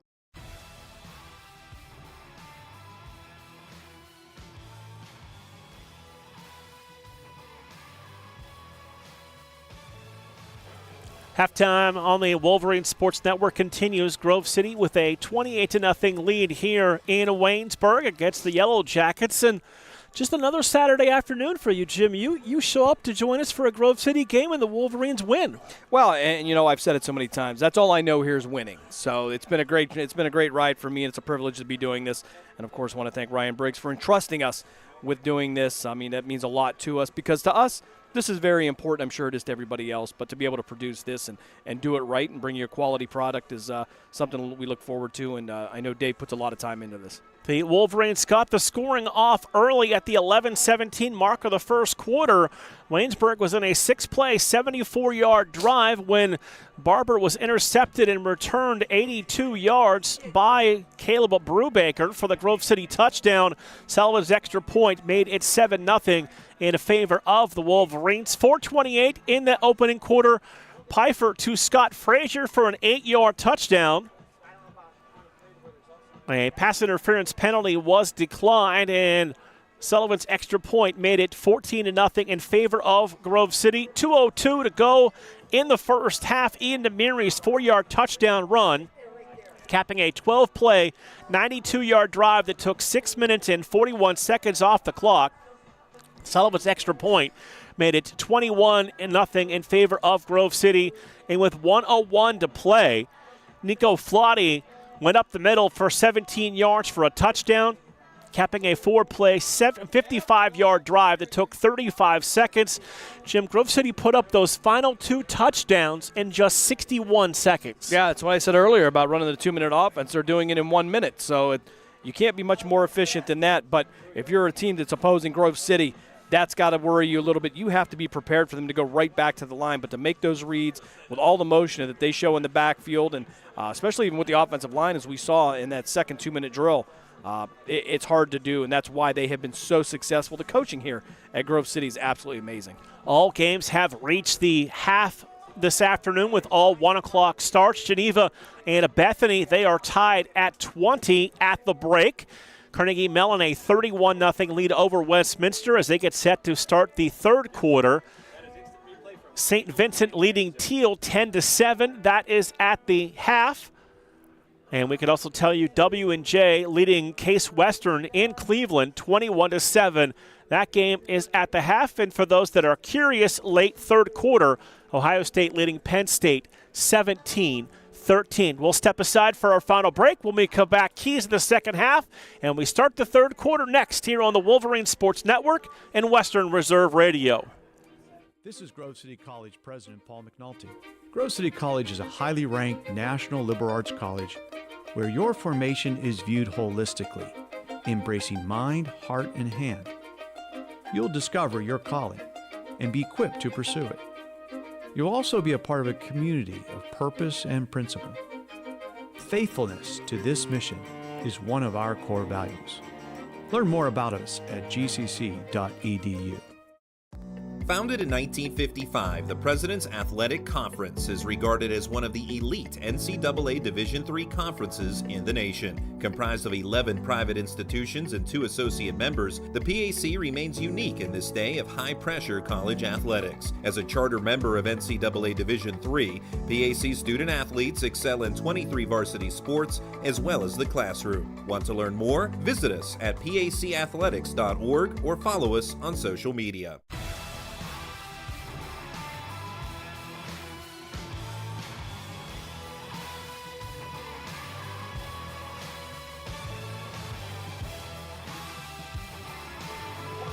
Under a minute to go to get this third quarter underway here tonight from Waynesburg's Wiley Stadium. Jim, Grove City to get the football to begin the third quarter. What are you looking for from the Wolverines in the second half? Well, quite frankly, just to get down the field, execute, make it clean, get ahead by one more touchdown here. And at that point, I think now it's going to be for them. Run the clock down here, get out of here as injury-free as possible, and start looking forward to next week. They got a couple of big games coming up, and they're going to need everybody. So Grove City will get the football to begin this third quarter. Again, senior night, senior day, next week for the Wolverines. Case Western Reserve makes the drive down from Cleveland for senior day, and what'll be the final home game for a senior class that has been pivotal in just the way this program has now become nationally ranked and recognized. Yeah, bittersweet there as you get to know a lot of these guys. You hear the same names for 4 years. They've really been productive, and but it's great to see them go on, and I'm sure that after they've been here through this program, they're going to go on to do great things. So Grove City to get the football to begin this third quarter. Wolverines will work right to left in the third, as we are ready for Drew Pinkertown to kick the football. So it looks like Shea Aiken and Bowden Davidson are back deep for the Wolverines. And we are underway here in the third quarter. It'll be Shea Aiken from the 10 across the 15 to the 20 for blocks across the 25-30. And Aiken down to about the 33-yard line, and that'll be good field position for the Wolverines to begin their first drive of the third. Yeah, good coverage by Waynesburg here, and we'll see if maybe they can create a couple turnovers, get themselves into this game, and get a little bit of momentum going. So first and 10, Grove City from the 34-yard line. Looks like Grove City will go back to their first half starting lineup as they're led to the line by the senior captain and center, Brady Brungard, out of Springfield Local. Which I believe is over in New Middletown. It might be. It might be. Two receivers to the right, one to the left. Tamburino in motion. Pfeiffer to throw it. Has time in the pocket. Going to go downfield, and a leaping catch at the 40-yard line made by Daniel Sullivan, his fifth reception of the game. And just like that, Grove City to the Waynesburg 40-yard line. Oh, Sullivan doing a great job going up for that ball, blocking out the defender, and he'll head to the sideline. But already Grove City at the Waynesburg 45-yard line. They're on the drive here to get this third quarter started. So Frazier and Heckathorn, your receivers, lined up to the left. Tamburino, the fullback. Nico Flotty, 2 yards deep behind Logan Pfeiffer. Play clock down under 10 seconds. They give the ball to Nico Flotty. Flotty spins off a tackle, bounces to the outside, 35-30, 25, and out of bounds at the 23-yard line. And the defender did a nice job to kind of slow Flotty up and not drive him into the benches on the sidelines. Yeah, Kulik Wooden came up, made the initial contact here, but Flotty just spinning out of it. And by the time he did that, the defense had collapsed inside. They gave Flotty plenty of room to the outside to get all the way down near the 23. That run will put Nico Flotty once again over the 100-yard mark for the afternoon. Wolverines will line up with two receivers to the left. That's Frazier on the numbers and Heckathorn in the slot. Flotty's the tailback. Nico's going to get the ball again, running right up the middle. Two hands, met with contact at the 15 and falls forward down to the 14-yard line. Love to see a running back that absorbs contact and falls forward for extra yards. Yeah, and he did that about 5 yards downfield. Luke Jolly took the defender across him and just threw him out of the way, creating a lane. Yeah, big Luke Jolly, 6'8", 305 from Penn Trafford. He looks taller than 6'8" from here. Two receivers go to the left side. Tamburino pointing out a potential blitzing linebacker. They give the ball to Flotty. This time he is going to be swallowed up and driven to the turf at the 12-yard line. But that'll be good enough for a first down. John Johnson, the sophomore, comes up and makes the stop for the Yellow Jackets. Yeah, Brady Brungard was supposed to step down there. He got tied up in a little bit of traffic, couldn't get to that front side of the play. First and 10, Grove City from the Waynesburg 11-yard line. Turn, check with the sidelines for the Cards. Tamburino in motion, settles in the backfield, play clock at 10. Pfeiffer to throw. Frazier on the slant in, makes the catch, and Frazier's going to be down inside the 2-yard line. It'll bring up second down for Grove City. These are just perfect throws by Pfeiffer on that slant there, getting between the linebackers and the safeties. You can't ask for much better than that. It's been an exceptionally accurate half and now into the third quarter throwing the football for Logan Pfeiffer. Frazier and Heckathorn start to the right side. Heckathorn now going to go in motion, and he'll line up in the backfield as an extra fullback. Play action, Pfeiffer to Frazier in the end zone for a Grove City touchdown. Scott Frazier grabs that in the far left corner of the end zone, and Grove City's lead is now 34-0. Yeah, Frazier just running a quick comeback there, got into the end zone, headed towards the pylon there, and coming up against a little bit of a shorter Jeremiah Hall. He wasn't able to step in to take that ball away from him, and Grove City right down the field here to start, and a perfectly executed offensive series. Daniel Sullivan on to attempt the extra point.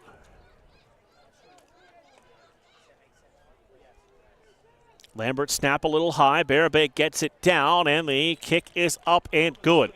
11:25 to play third quarter. Grove City 35, Waynesburg 0 on the Wolverines Sports Network and Western Reserve Radio.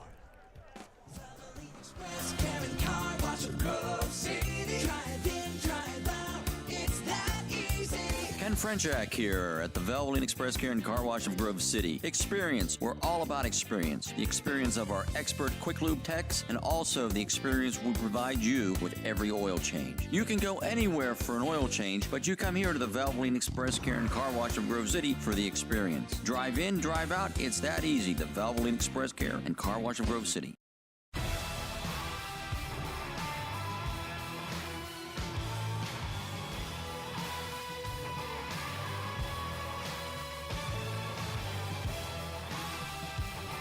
Fantastic drive by the Wolverines. Just took them 5 plays and 52 yards to find the end zone, and perfectly executed out of the half. Yeah, certainly it's what you're looking for here, and hopefully we'll see some new names in here and get out of here injury-free. Sullivan's kick back into the end zone, and that's going to be brought out across the 20 to the 25 and all the way out to about the 27-yard line is Raymond Davis III. That's where Waynesburg will start. First down and 10, working left to right. Yeah, for Waynesburg now, for them, the goal should be to put a drive together, get some points on the board, and right now it's to have one successful play after the other. Put a string together, try to get a little bit of a taste of that, and again, try to get out of here maybe with a better taste in her mouth than 27-0. You don't want the shutout. 35-0. So Samuel Barber, the senior quarterback out of Greater Johnstown. On the field to lead the offense, Zane Colley, the PAC's leading rusher in the backfield. He'll get it on first down, try to bounce to the outside, cut it back inside, and is out to the 32-yard line. He'll pick up 4 yards. It's second down and 6. Yeah, Colley looking at that right side again, getting right upfield. One of the things I love about Grove City's defense, the fundamental tackling, breaking down in front of them, wrapping up and driving through with the hips, and then you're getting help from everybody on the backside as well. Second and 6 from the 32-yard line. Yellow Jackets, 1 receiver left, 2 to the right side. Going to have a wing to the left. Barber to throw. Downfield, receiver made the catch, got free momentarily, and he's going to be about a yard shy of the first down marker. That's Isaiah Fields, the freshman from Cumberland, Maryland, on the reception. Yeah, Fields doing a good job just setting down in there, catching the ball, and then making a play after the catch. I mean, simply they got to get the ball to their playmakers on the outside, give them an opportunity because they've had little to no success working between the tackles. Third down and 1 for the Yellow Jackets. They'll break the huddle, come to the line of scrimmage. Receivers to each side of the formation, wings to each side of the formation, single back in the backfield behind Barber. High snap, Barber gives the ball to Colley, trying to bounce to the outside. He'll break free for a first down and go out of bounds at midfield. Started towards the wide side, came back to the short, and was able to pick up the first down. Yeah, Colley doing a good job getting to the outside. He knows there's no success there coming between the tackles. So he's just looking for that one bounce, and he really doesn't cut a lot. He kind of floats and then kicks in that last gear. Did a great job. You can see he went out of bounds there and maybe trying to save a few of those hits that he took earlier. So 1st and 10. I'm going to say went out of bounds at the Waynesburg 49-yard line. Receivers to each side of the formation. Wolverines showing some pressure. Fake to Cauley. And coming on the blitz and getting the sack, that is number 23, Jason Minch, in the backfield making the play for the Wolverines. Yeah, that was going to be a backside play there. He was going to roll out on the bootleg there, but Minch not buying it. They read it perfectly there, and I think they were anticipating that he was going to drop back to a hook to curl coverage, but instead came on there unabated and just wrapped him up. So 2nd down and 16 now for the Yellow Jackets. Second sack of the afternoon for the Wolverine defense. Trips to the right, single receiver left side. Barber and Cauley in the backfield. Barber to throw it. Time, ball batted up into the air, and that'll fall incomplete. Looked like 97, Joseph Samelka there to bat that football up into the air. Yeah, 3-man rush coming in there. They weren't getting any penetration at all. We talked about it earlier on the interception. If you can't get in there, get your hands up there, try to paw that ball down. And the first time they did it, it resulted in an interception for a touchdown. And this time it takes it down away from them as Waynesburg's still working from behind the line to gain. So 3rd down and 16 for the Yellow Jackets as they come to the line of scrimmage. 2 receivers to the left, receiver and a wing to the right side. Wolverines showing some pressure. Here comes Bladel. Firing the football. That pass is going to be caught to the 45-yard line. Shea Aiken there to make the stop on the receiver, Isaac Trout. And we've got a flag down on the field at the 36-yard line. Yeah, I see some jerseys under a shoulder pad there, so an easy holding call coming up against Waynesburg. So we'll have to see the call. Holding. Offense number 75. A penalty declined as well the play. Fourth down. So the holding was on the center, Patrick Barber, out of Paul B. Monroe High School in Brewerton, New York, and they will decline the penalty. And it will bring up 4th down. Yeah, well, I'm sure the quarterback Barber appreciates the center Barber doing that, as he was probably not going to do very well otherwise. Bradley to punt. Bowden Davidson back deep. They got close to getting to that one as Bowden Davidson will let this ball roll, and it's going to roll for Waynesburg down to about the 7-yard line, and they got close on that one, but it turned out to be a good kick for Waynesburg. Yeah, and again, these punts aren't great, but they're serving their purposes. They're low-line drives. They're getting downfield. They're taking the bounces, taking away the opportunities for returns. So even if you're not able to completely flip sides of the field, you're still taking those opportunities away against a high-impact team. So sometimes the unorthodox works out for you. So Grove City with the long field in front of them at the 7-yard line. Wolverines had that first-team offense still in there with Logan Pfeiffer, Nico Flotty in the backfield.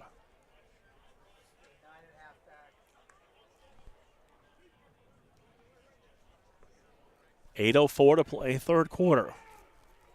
Pfeiffer gives the ball to Nico Flotty, and Flotty able to drive down to about the 10-yard line. He'll pick up 3. It's 2nd down and 7. Yeah, just the way Waynesburg would like to have had this entire game. Again, the stalemate at the line. Linebacker standing right in the gaps they're waiting for. And picked up a couple yards on the play, but they'll take that every time against a high-powered Grove City offense. So 2nd down and 7 from the 10-yard line. Clock rolling at 7:35. Sullivan, single receiver. Out to the short side of the formation. Heckathorn and Frazier to the wide. Tamburino in motion will settle in the backfield. Pfeiffer takes the snap, looks to throw. Lenhart came open across the 20, 25, and out to the 30 and down to the 33-yard line. That ball was thrown in a very tight window, and Lenhart just appeared in that window and made a great catch. Yeah, Lenhart's had the hot hand today. He's found that space again between the linebackers and the safeties. But I love what Pfeiffer did there on the read option there, reading that end, riding the running back, and then just flipped his hips real quick and got rid of it. So the release was fast, and that's why that play worked so well. First and 10, Wolverines out to their 33-yard line. Single receivers to each side of the formation. Fake to Flotty, fires downfield, pass caught. That's another Wolverine first down to about the 44-yard line, and another catch for Daniel Sullivan. Yeah, same thing other side, exact same play here. But for the linebackers, it's so hard to read that because you're looking for that run, and all of a sudden he's going to pull that ball and throw it and not run it himself. And you got to make a decision, and you gamble, and sometimes it doesn't work out for you. And for the last two plays, it's just been perfect execution by the Wolverines. 6 minutes, 10 seconds to play here in the third quarter. Pfeiffer takes the snap, again looks to throw this time, fires to Frazier, makes the catch on the run, and he's into Waynesburg territory at about the 47-yard line. That's a gain of 8. It's second down and 2. Yeah, you look at Waynesburg. They've got 5 men down in the trenches there, so it's one-on-one with the offensive line. They're going base blocking, and that's what's opening up everything on the outside. It's all one-on-one coverage by the Yellow Jackets. Second down, long one. Frazier is the single receiver in the formation. Inside the numbers to the left side. Give the ball to Ian Demiri, first carry of the second half. Demiri got close to that first down marker before being stood up and driven back. And I think from our vantage point up top high of the stadium, this is going to be a little bit shy. Yeah, and Waynesburg then that time had 6 men down in a three-point stance. Coming after him, trying to create some pressure there, and they're going to come up just about a yard short. So third down and a 1 for the Wolverines. Burnett and Tamburino both in the backfield. They'll fake shuffling the offensive line and reset. Pfeiffer going to go under center. Sends Tamburino in motion. Stretch handoff. And able to push his way across the 45 and down to the 44-yard line. That's Ian Demiri and a Grove City first down. Yeah, gutted that one up. Brady Brungard stepping up there into the gap. And what he was trying to do was work from the backside to the front side to get to the linebacker, and he created that lane, giving Grove City a first down. So first and 10 Wolverines. They'll spot it at the 44-yard line of the Yellow Jackets. Both fullbacks in there as Pfeiffer drops to throw. Sets his feet, fires downfield. Frazier made the catch. Another comeback route to the 32-yard line. And that looks like it might be enough and will be a Grove City first down. They have run that route to perfection today. Whether it's Frazier or Sullivan, they are just in an unbelievable rhythm right now. Yeah, and certainly, again, I think they're giving the Grove City receivers just too much room to work, too much respect. And we understand that they're very good, they're fast, but at the same time, you've got to compete with them. You've got to challenge them. But Grove City's just going to take what you're giving them. Under 4 minutes to play, third quarter. Play clock under 10 seconds, now to 5. Pfeiffer takes the snap, gives the ball to Nico Flotty. Big hole up the middle, across the 25, down to the 20-yard line, and they'll give him the 19 and a Grove City first down. Yeah, Nate Brady on that left side there collapsed the line, got to the second level, and opened that wide up. That left side of the Grove City offensive line has been outstanding here for 3 quarters. 125 yards rushing for Nico Flotty this afternoon. That's a pretty good day anywhere.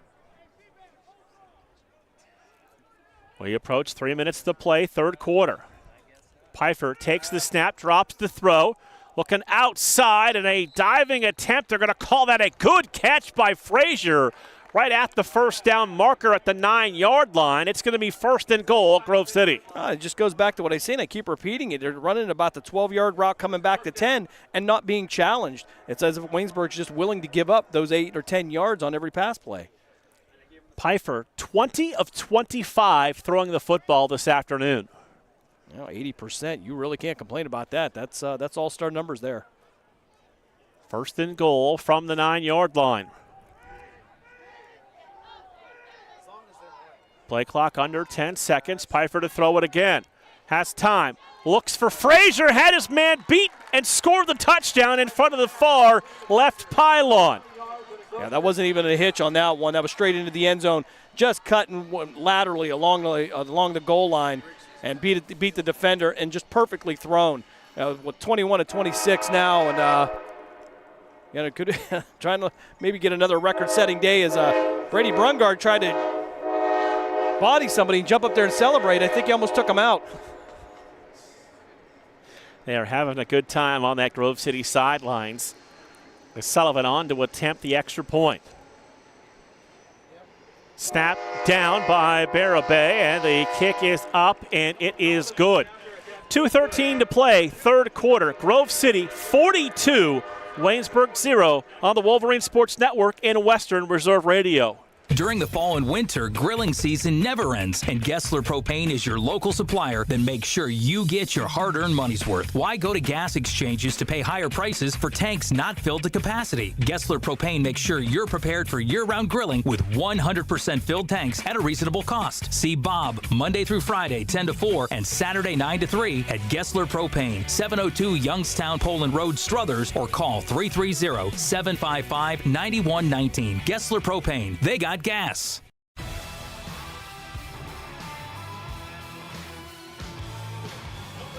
Couple of quick scores before we get back to action. Late third quarter, Carnegie Mellon 45 and Westminster 7.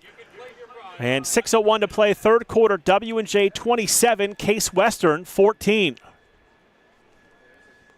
I believe we'll start to see some new names in here. And one of the great things about this program is that with so much success, you get to see a lot of younger guys here later in the game. They get that experience, they build, and it just kind of snowballs here as Grove City ready to kick this one off. So it'll be Daniel Sullivan handling the kickoff.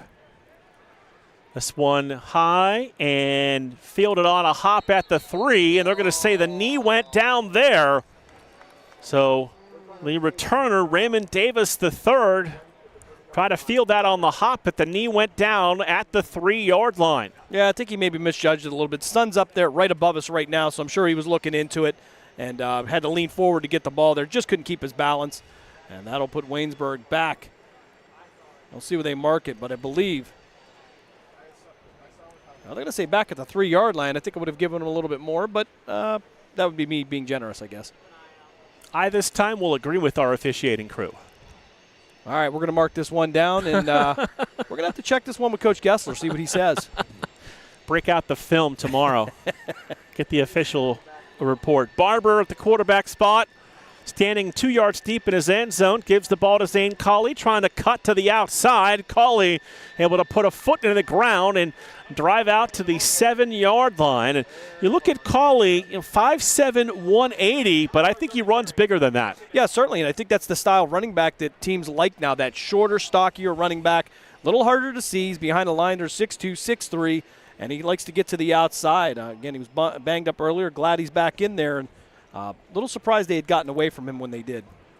Gain of 4, 2nd and 6 out to the Waynesburg 8-yard line. Barber gives it to Colley once again, trying to get to the outside. Got by Noah Wheeler and was taken out at the 11-yard line. Actually, check that. That wasn't Colley. That was Hunter Cameron, 34 on the carry. Yeah, Cameron cut down at the legs there. And you kind of worry about when you see that sometimes, that kind of tackle. But he's going to run off the field. No problem there as Colley will make his way back on the field. So 3rd down and 2 for the Yellow Jackets. We've got 1 minute and 17 seconds to go in this third quarter. Play clock down to 12 seconds. Single receivers to each side, wings to each side. Single back in the backfield, 2 yards deep behind Barber. Barber takes the high snap, gives it to Colley on the reverse pivot.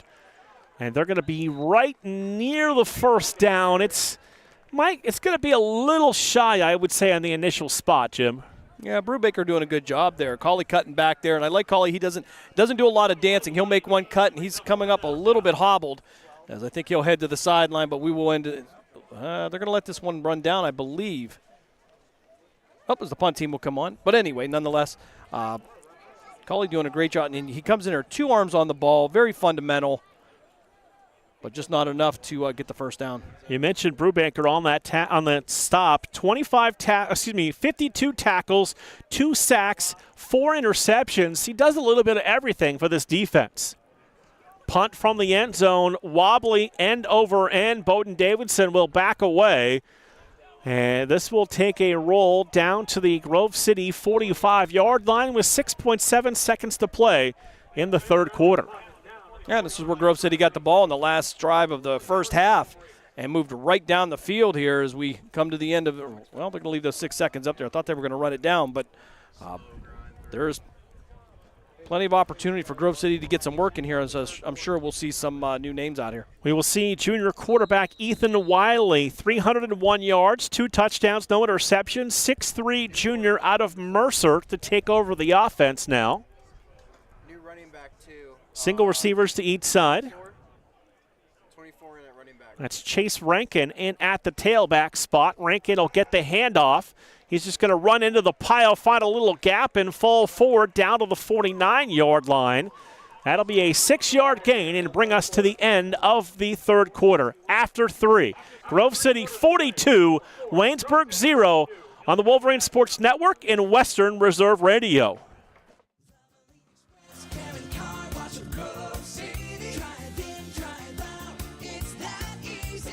Frenchak here at the Valvoline Express Care and Car Wash of Grove City. Experience. We're all about experience. The experience of our expert quick lube techs and also the experience we provide you with every oil change. You can go anywhere for an oil change, but you come here to the Valvoline Express Care and Car Wash of Grove City for the experience. Drive in, drive out. It's that easy. The Valvoline Express Care and Car Wash of Grove City. Founded in 1955, the President's Athletic Conference is regarded as one of the elite NCAA Division III conferences in the nation. Comprised of 11 private institutions and 2 associate members, the PAC remains unique in this day of high-pressure college athletics. As a charter member of NCAA Division III, PAC student athletes excel in 23 varsity sports as well as the classroom. Want to learn more? Visit us at pacathletics.org or follow us on social media.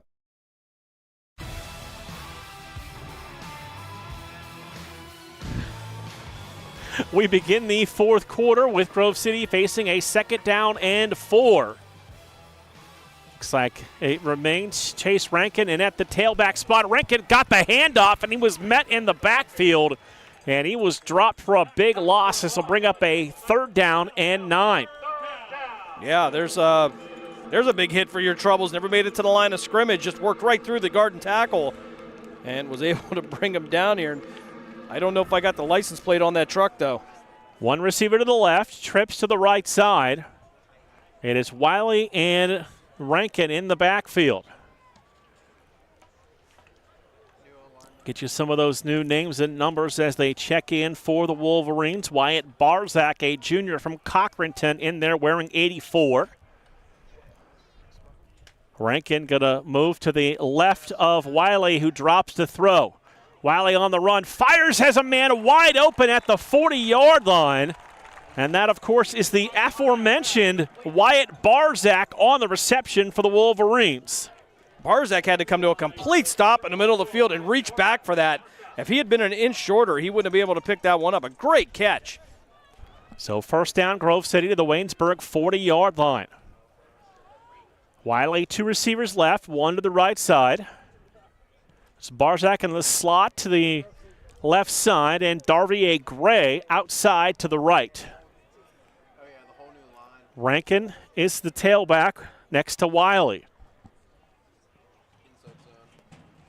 Wiley to throw it. Has time. One-on-one downfield. Has a man out there leaping and making the catch inside the 10-yard line.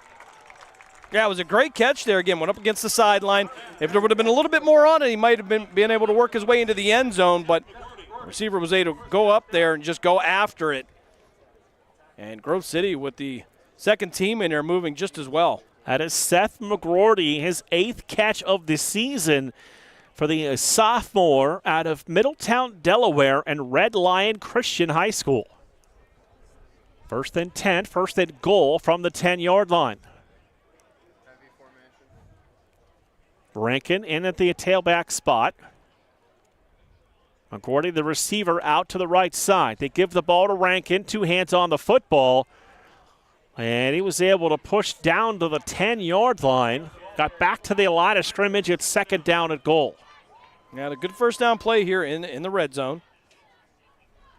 Second and goal now for Grove City. So, of course, the young guys, they want to get some work in, try to experiment maybe a little bit because these guys are going to be important in these next 3 weeks and going into the playoffs.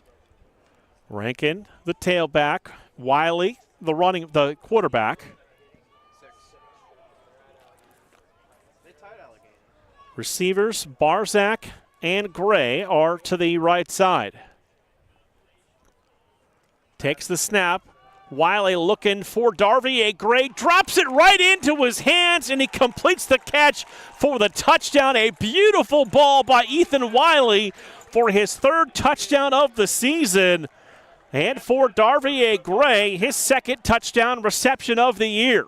Yeah, just a floater put up there right into the basket in the corner of the end zone. And Grove City just doesn't break pace at all, regardless of who's in there. Just an excellently executed offensive series. Devin Thomas, the sophomore from Blackhawk, now on for the extra point. Snap down, extra point by Thomas is up and good. 12:08 to play here in the ball game. It is now Grove City 49 and Waynesburg 0 on Western Reserve Radio and the Wolverines Sports Network. This is Grove City College President Paul McNulty. Grove City College is a highly ranked national liberal arts college where your formation is viewed holistically, embracing mind, heart, and hand. You'll discover your calling and be equipped to pursue it. You'll also be a part of a community of purpose and principle. Faithfulness to this mission is one of our core values. Learn more about us at gcc.edu.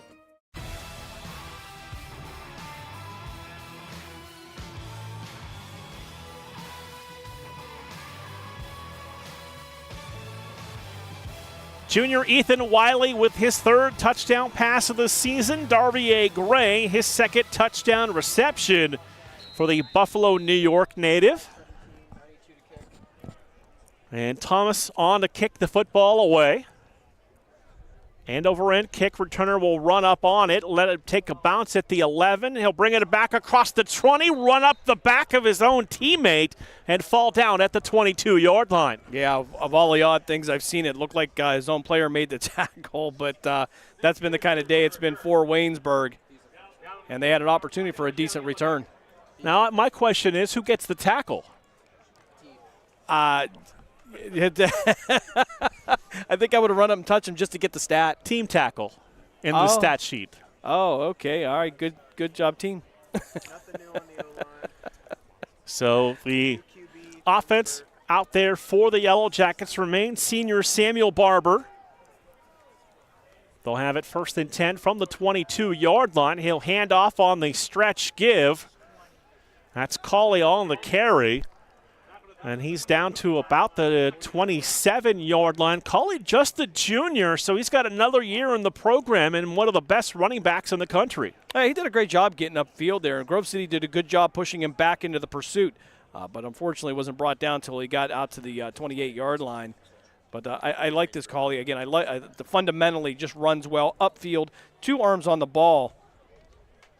And you can't ask for much more than that, especially when you're down 49-0.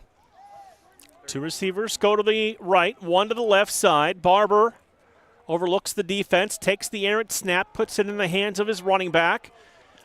And Cauley able to keep driving across the 30 down to the 31-yard line. Check that's 34. That's Hunter Cameron in on the carry. And the senior seeing some action here in the 4th quarter. Cameron and Cauley both got great leg strength. You can see them carrying 2 and 3 defenders downfield there. And even from an upper body strength point of view, you could see them fight through that. So, and a couple of great running backs here. 3rd down and a 1 coming up for the Yellow Jackets. Barber working out of the pistol. Running back 2 yards deep. Takes the high snap. Hands it off to Hunter Cameron. And he is dropped in the backfield for a loss as cutting in there for the Wolverines defensively. Coming up to make the stop, that's Mason Summers, a junior defensive end. You can see the offensive line stepped up and got a chip, and I think they were anticipating that their back would be behind them a little bit quicker, but too much penetration by Grove City, and Waynesburg now going to have to punt this one away. Bowden Davidson back to return the punt from Landon Bradley, the freshman. Davidson at his 35-yard line. Bradley, high kick. Davidson calls for the fair catch and makes it at the 32-yard line. And that's the high sun this late in the early afternoon, and not as easy as you may think. No, certainly. We've seen that on a couple of them, even on the kick return where he had to lean into it, was trying to time it up and went down on a knee. But that's probably the best punt of the day for him in terms of the high spiral kick.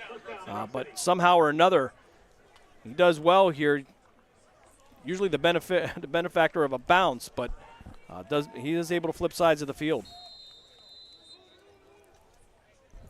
So Grove City taking over at the 32-yard line. Looks like it'll remain Rankin in at the tailback spot. Takes the snap, and Wiley will hand off to Rankin. And Chase Rankin keeping driving the feet across the 35 to the 36-yard line. He'll pick up 3 on the run. Yeah, it looked more like a rugby scrum there as the Beehive. Everybody came together there. It was just a matter of who was going to get the push. Chase Rankin, sophomore out of Coventry Township, Ohio, in Coventry High School.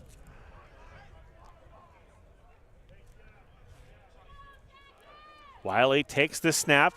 The junior will throw. That was batted in the air as a corner jumped the route. Had a chance to make a play on that, but it was a fastball from Wiley that's got the big arm, and he couldn't pull it down. Yeah, I believe that's going to be Julius Darling, the linebacker. Came in there, had both hands on the ball, but just went off the tips of his fingers there, couldn't bring it in. So 3rd down and 7 for the Wolverines. 2 receivers to the right, 1 to the left.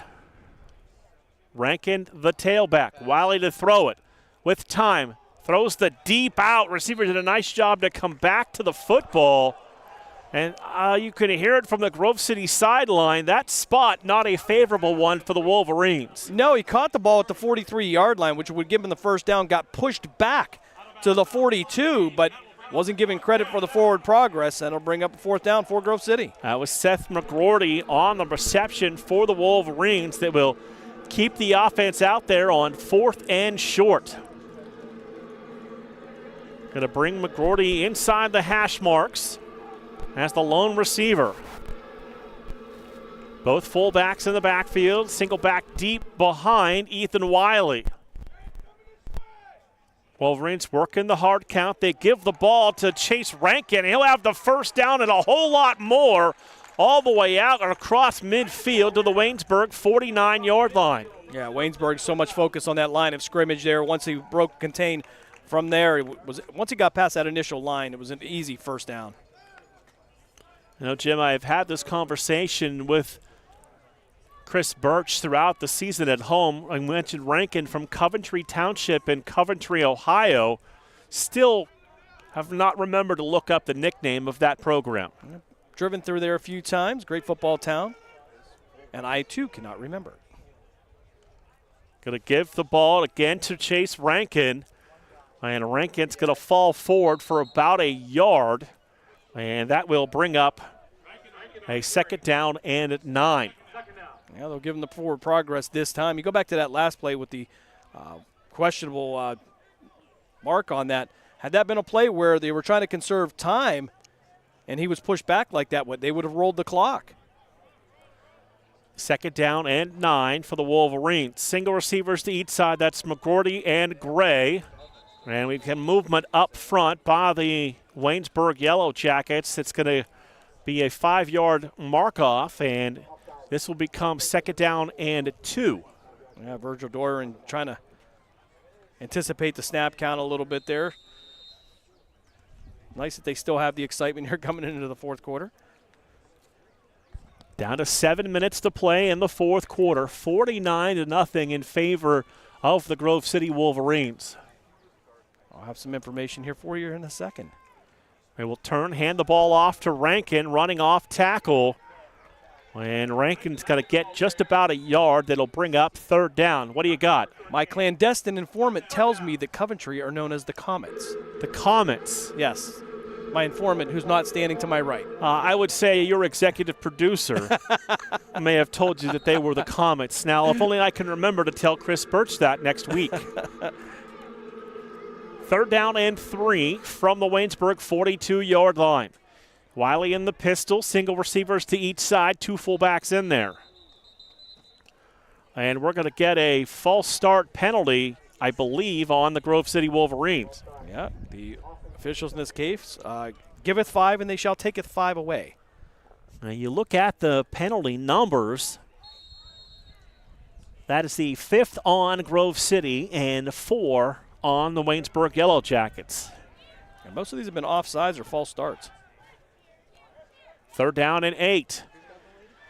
Wiley with 2 receivers to the left and 1 to the right side. Rankin remains the tailback. Fullback in motion. Wiley to throw it on third down and 8. Stands in the pocket. Eyes downfield. Try to send his receiver upfield. There was no room.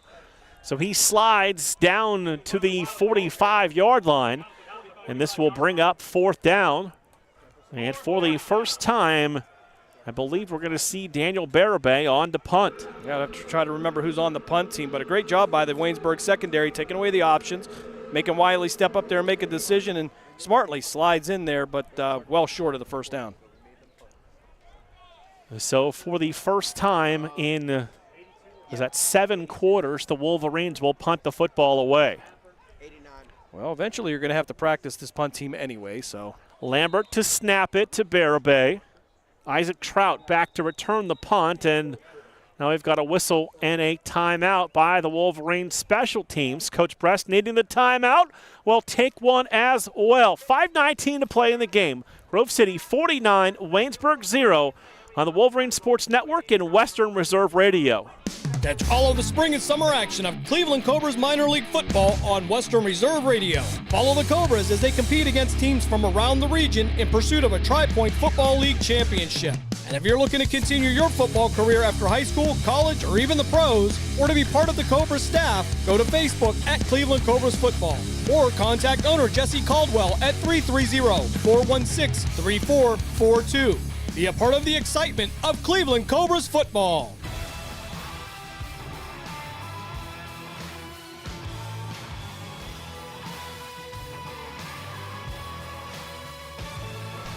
Well, Jim, when you haven't punted in a while, you got to make sure you got all the proper guys out there, and the Wolverines used the timeout. Yeah, I guess a lot of them didn't know that was still an option for Grove City. So Barabay to punt from his 40. Good snap back to him. Gets this kick away. And Trout makes the fair catch at the 10-yard line. It's been a solid year for Barabay punting the football for Grove City, averaging 42 yards a kick with a long of 59. Yeah, that's a great advantage when you do have to use them. So, again, flip sides of the field there, put your defense in a better position. And for Grove City, a lot of times they do that themselves. I feel like I'm at the movies in the 70s. First and 10 for the Yellow Jackets from their 11-yard line. Barber takes the snap, hands off to his running back, and he runs into about 4 Wolverines there to make the stop defensively. As they are able to come up and make the stop, that looked like Trenton Rupp in there, number 4, to make the stop. Yeah, Sean Winfrey on the run here, come in and get some carries there. And good job by the Grove City linebackers. The linebackers, their first step should always be forward because of the run responsibility. Took that forward step there, flowed with the ball, got right to the point of attack. Second down and 10.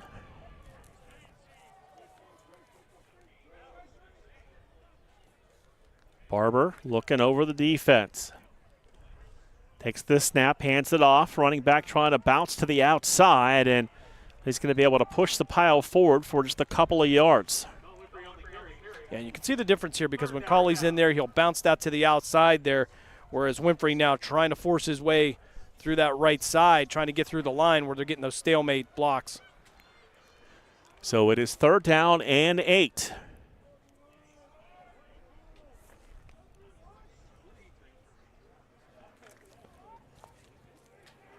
Yellow Jackets break the huddle. They'll come to the line of scrimmage. 3rd down and 8. We've got 4 minutes to play here in this afternoon's game. Barber takes the snap, going to give it to Winfrey for the 3rd straight carry, and this time he's out to the 17-yard line, and it'll bring up 4th down for the Yellow Jackets. Yeah, Waynesburg will bring on the punt team here. Just about 3.5 minutes left, so they'll try to get that out from beyond the shadow of their own end zone.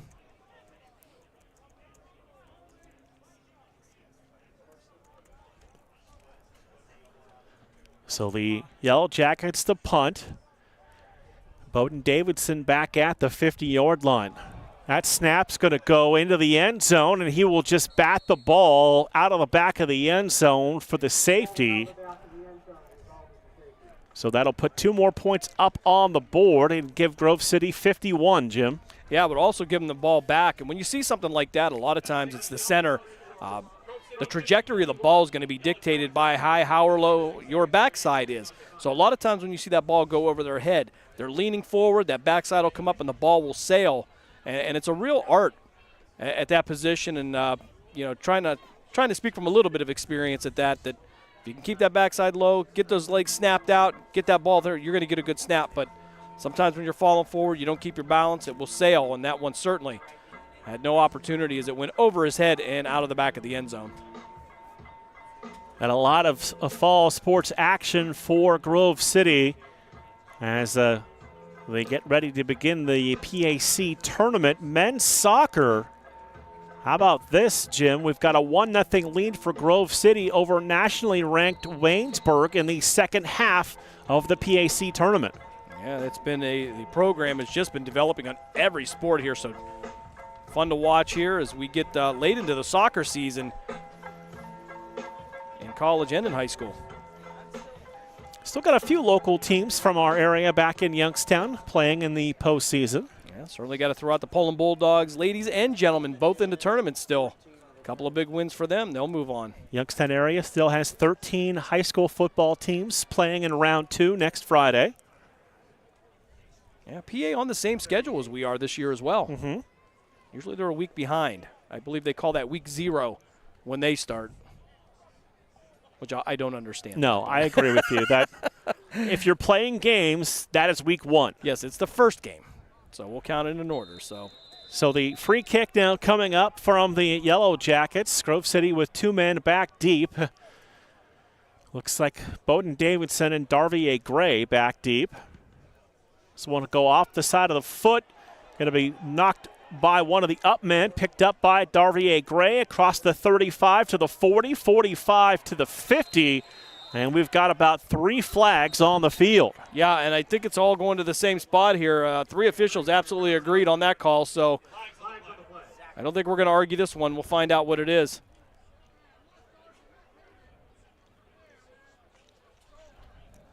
So they will have a conversation over the penalty where the flag is at the 41-yard line. Now, when you get 3 officials that throw it, probably did happen. Holding. Number 37, number 13. Take our penalty from the spot. First down, Grove City. So they will get the penalty on the Wolverines. That'll back them up with exactly 3 minutes to play here in the fourth quarter. Wolverines again home for Senior Day next Saturday for a 1 o'clock kickoff against Case Western Reserve. The Spartans will come to town. So in now for the Wolverines, that is Sutton Ellis, number 17 at the quarterback spot. He will hand off to Eli Jones, wearing number 10. And Eli Jones down to the 40-yard line. Jim, Eli Jones, a converted quarterback, now playing running back for the Wolverines at 6'2 and 215. Yeah, that's a tall running back there. But anytime you switch a quarterback to another position, they have such a great understanding of the offense. They're going to be helpful out there. And being able to read the keys is important, and they do a great job at that. Sutton Ellis, the quarterback. Again, Eli Jones remains the tailback. Jones going to get the carry, try to string it to the outside. Flag on the play as he breaks the tackle to the 45 and out of bounds near the 47-yard line. And going to get one of the Wolverines for a hold back near the 40-yard line. Yeah, things getting a little bit sloppy here towards the end. The officials getting a little workout as well. Well, we have 9 penalties at the beginning of this quarter. Personal foul. Illegal hands to the face. Defense number 65. All right, correction. So that'll go on. Waynesburg got both of us on the penalty by Adam, the freshman defensive lineman. Yeah, and that's a hard call to make there from the umpire and the referee. There's so much congestion and contact in the middle. When you see it, you know, it catches your attention. But again, it's hard to see there with that massive humanity. So 2 receivers go to the right and 1 to the left side. Andrew Coffey, the senior from West Branch High School, and going to take in a couple of snaps now at receiver. Going to run the ball with Eli Jones. And Jones across the 35 down to the 32-yard line. Andrew Coffey's alma mater having quite a season, now 11-0 for the West Branch Warriors. Yes, is it too soon to bring up? They got a playoff win over Hubbard last night? Too soon? I don't recall that game. We have reached the 2-minute timeout with our score, Grove City 51 and Waynesburg 0 on the Wolverines Sports Network and Western Reserve Radio.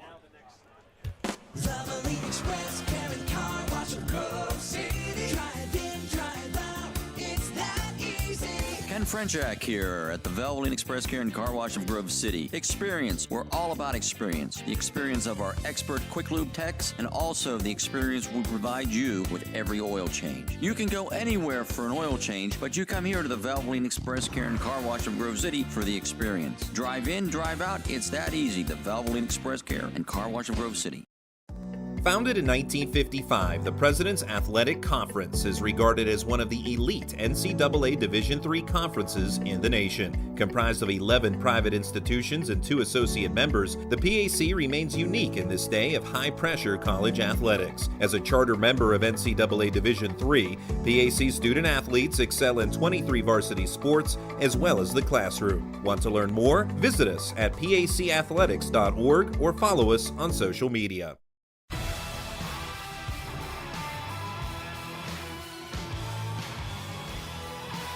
Off the 2-minute timeout, Grove City facing a 2nd down and 4 from the 32-yard line.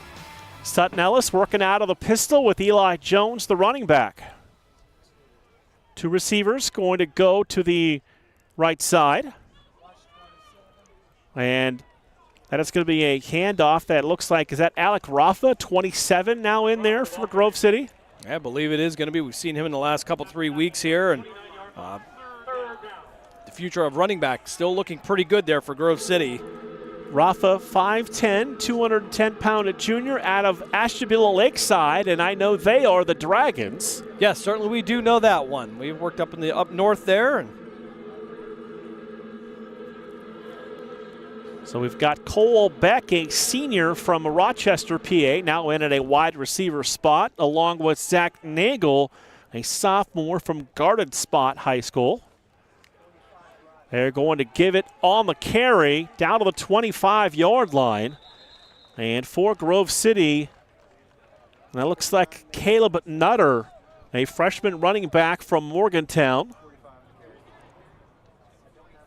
Grove City has 2 45s that are both listed at running backs. One's a running back and one is a fullback. Yeah, and as you go back and you watch some of these games at Grove City, you love the coaching. You love to see these players doing the same thing. The running backs, 2 arms going through there, ball security, and that's why they have so few turnovers and they've been so successful. Wolverines short a player. Running onto the field is Dalton Bish, a senior from Red Bank Valley. Going to hand off to a new ball carrier as well. And in at quarterback, that is Broderick Shire, a sophomore from Ligonier Valley High School.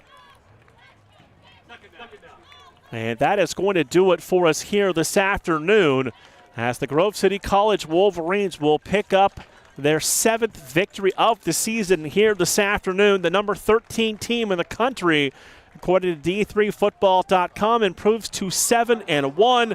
The Waynesburg Yellow Jackets will drop to 3-5. We'll take a timeout, and we come back. We'll begin the postgame show on Western Reserve Radio and the Wolverine Sports Network.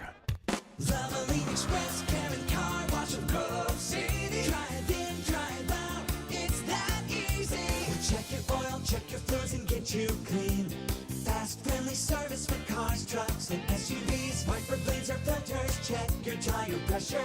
Locally owned, nationally known. No appointment necessary. Valvoline Express, Karen Car Wash of Grove City. Drive in, drive out, it's that easy. Ken Frenchak here at the Valvoline Express Care and Car Wash of Grove City. Experience. We're all about experience. The experience of our expert quick lube techs and also the experience we provide you with every oil change. You can go anywhere for an oil change, but you come here to the Valvoline Express Care and Car Wash of Grove City for the experience. Drive in, drive out. It's that easy. The Valvoline Express Care and Car Wash of Grove City. Valvoline Express Care and Car Wash of Grove City. Drive in, drive out. It's that easy.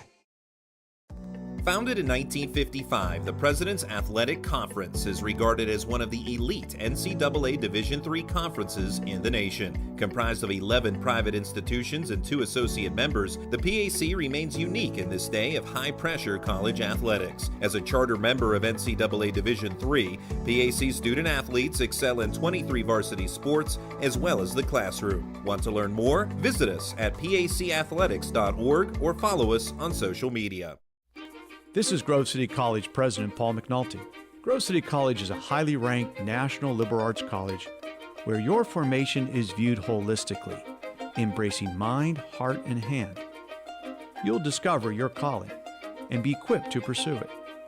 You'll also be a part of a community of purpose and principle. Faithfulness to this mission is one of our core values. Learn more about us at gcc.edu. Lena's Pierogi House is your home for the area's best variety of pierogies. Daily specials include the Polish platter, the Hungarian platter, stuffed cabbage, and halushki. Having a last-minute get-together? Lena's has you covered with a wide variety of frozen take-home pierogies and dumplings. Go to Facebook at Lena's Pierogi House to see the weekly lineup of available flavors for dine-in or carry-out. Catch the best at Lena's Monday from 10 a.m. to 4 p.m. and Tuesday through Friday from 10 a.m. to 8 p.m. 20 North Main Street in Hubbard or call 234-254-8532.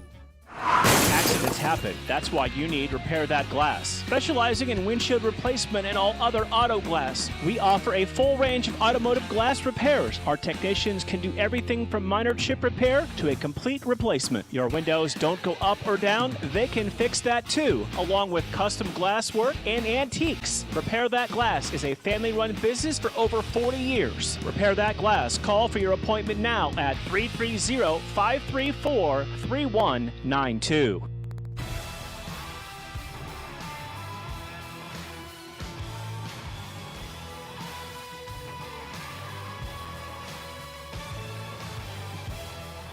Post-game show here on the Wolverine Sports Network and Western Reserve Radio. Mark Means, Jim Craven, Dave Ferris, our on-site producer and engineer. The Wolverines improved to 7-1 with a 51-0 victory over the Waynesburg Yellow Jackets. And a lot of things stand out, Jim, in a game like this, but to me, it's the efficiency of the passing game today. Logan Pfeiffer, 21 of 26, 285 yards, 3 touchdowns, was not sacked, did not throw an interception. Yeah, the passes he threw today were just pinpoint perfect. Finding those seams, getting between the safeties and the linebackers, working to the inside, and I'll tell you, the receivers were just outstanding on their routes. Thank you for. And Dave scared me a little bit here.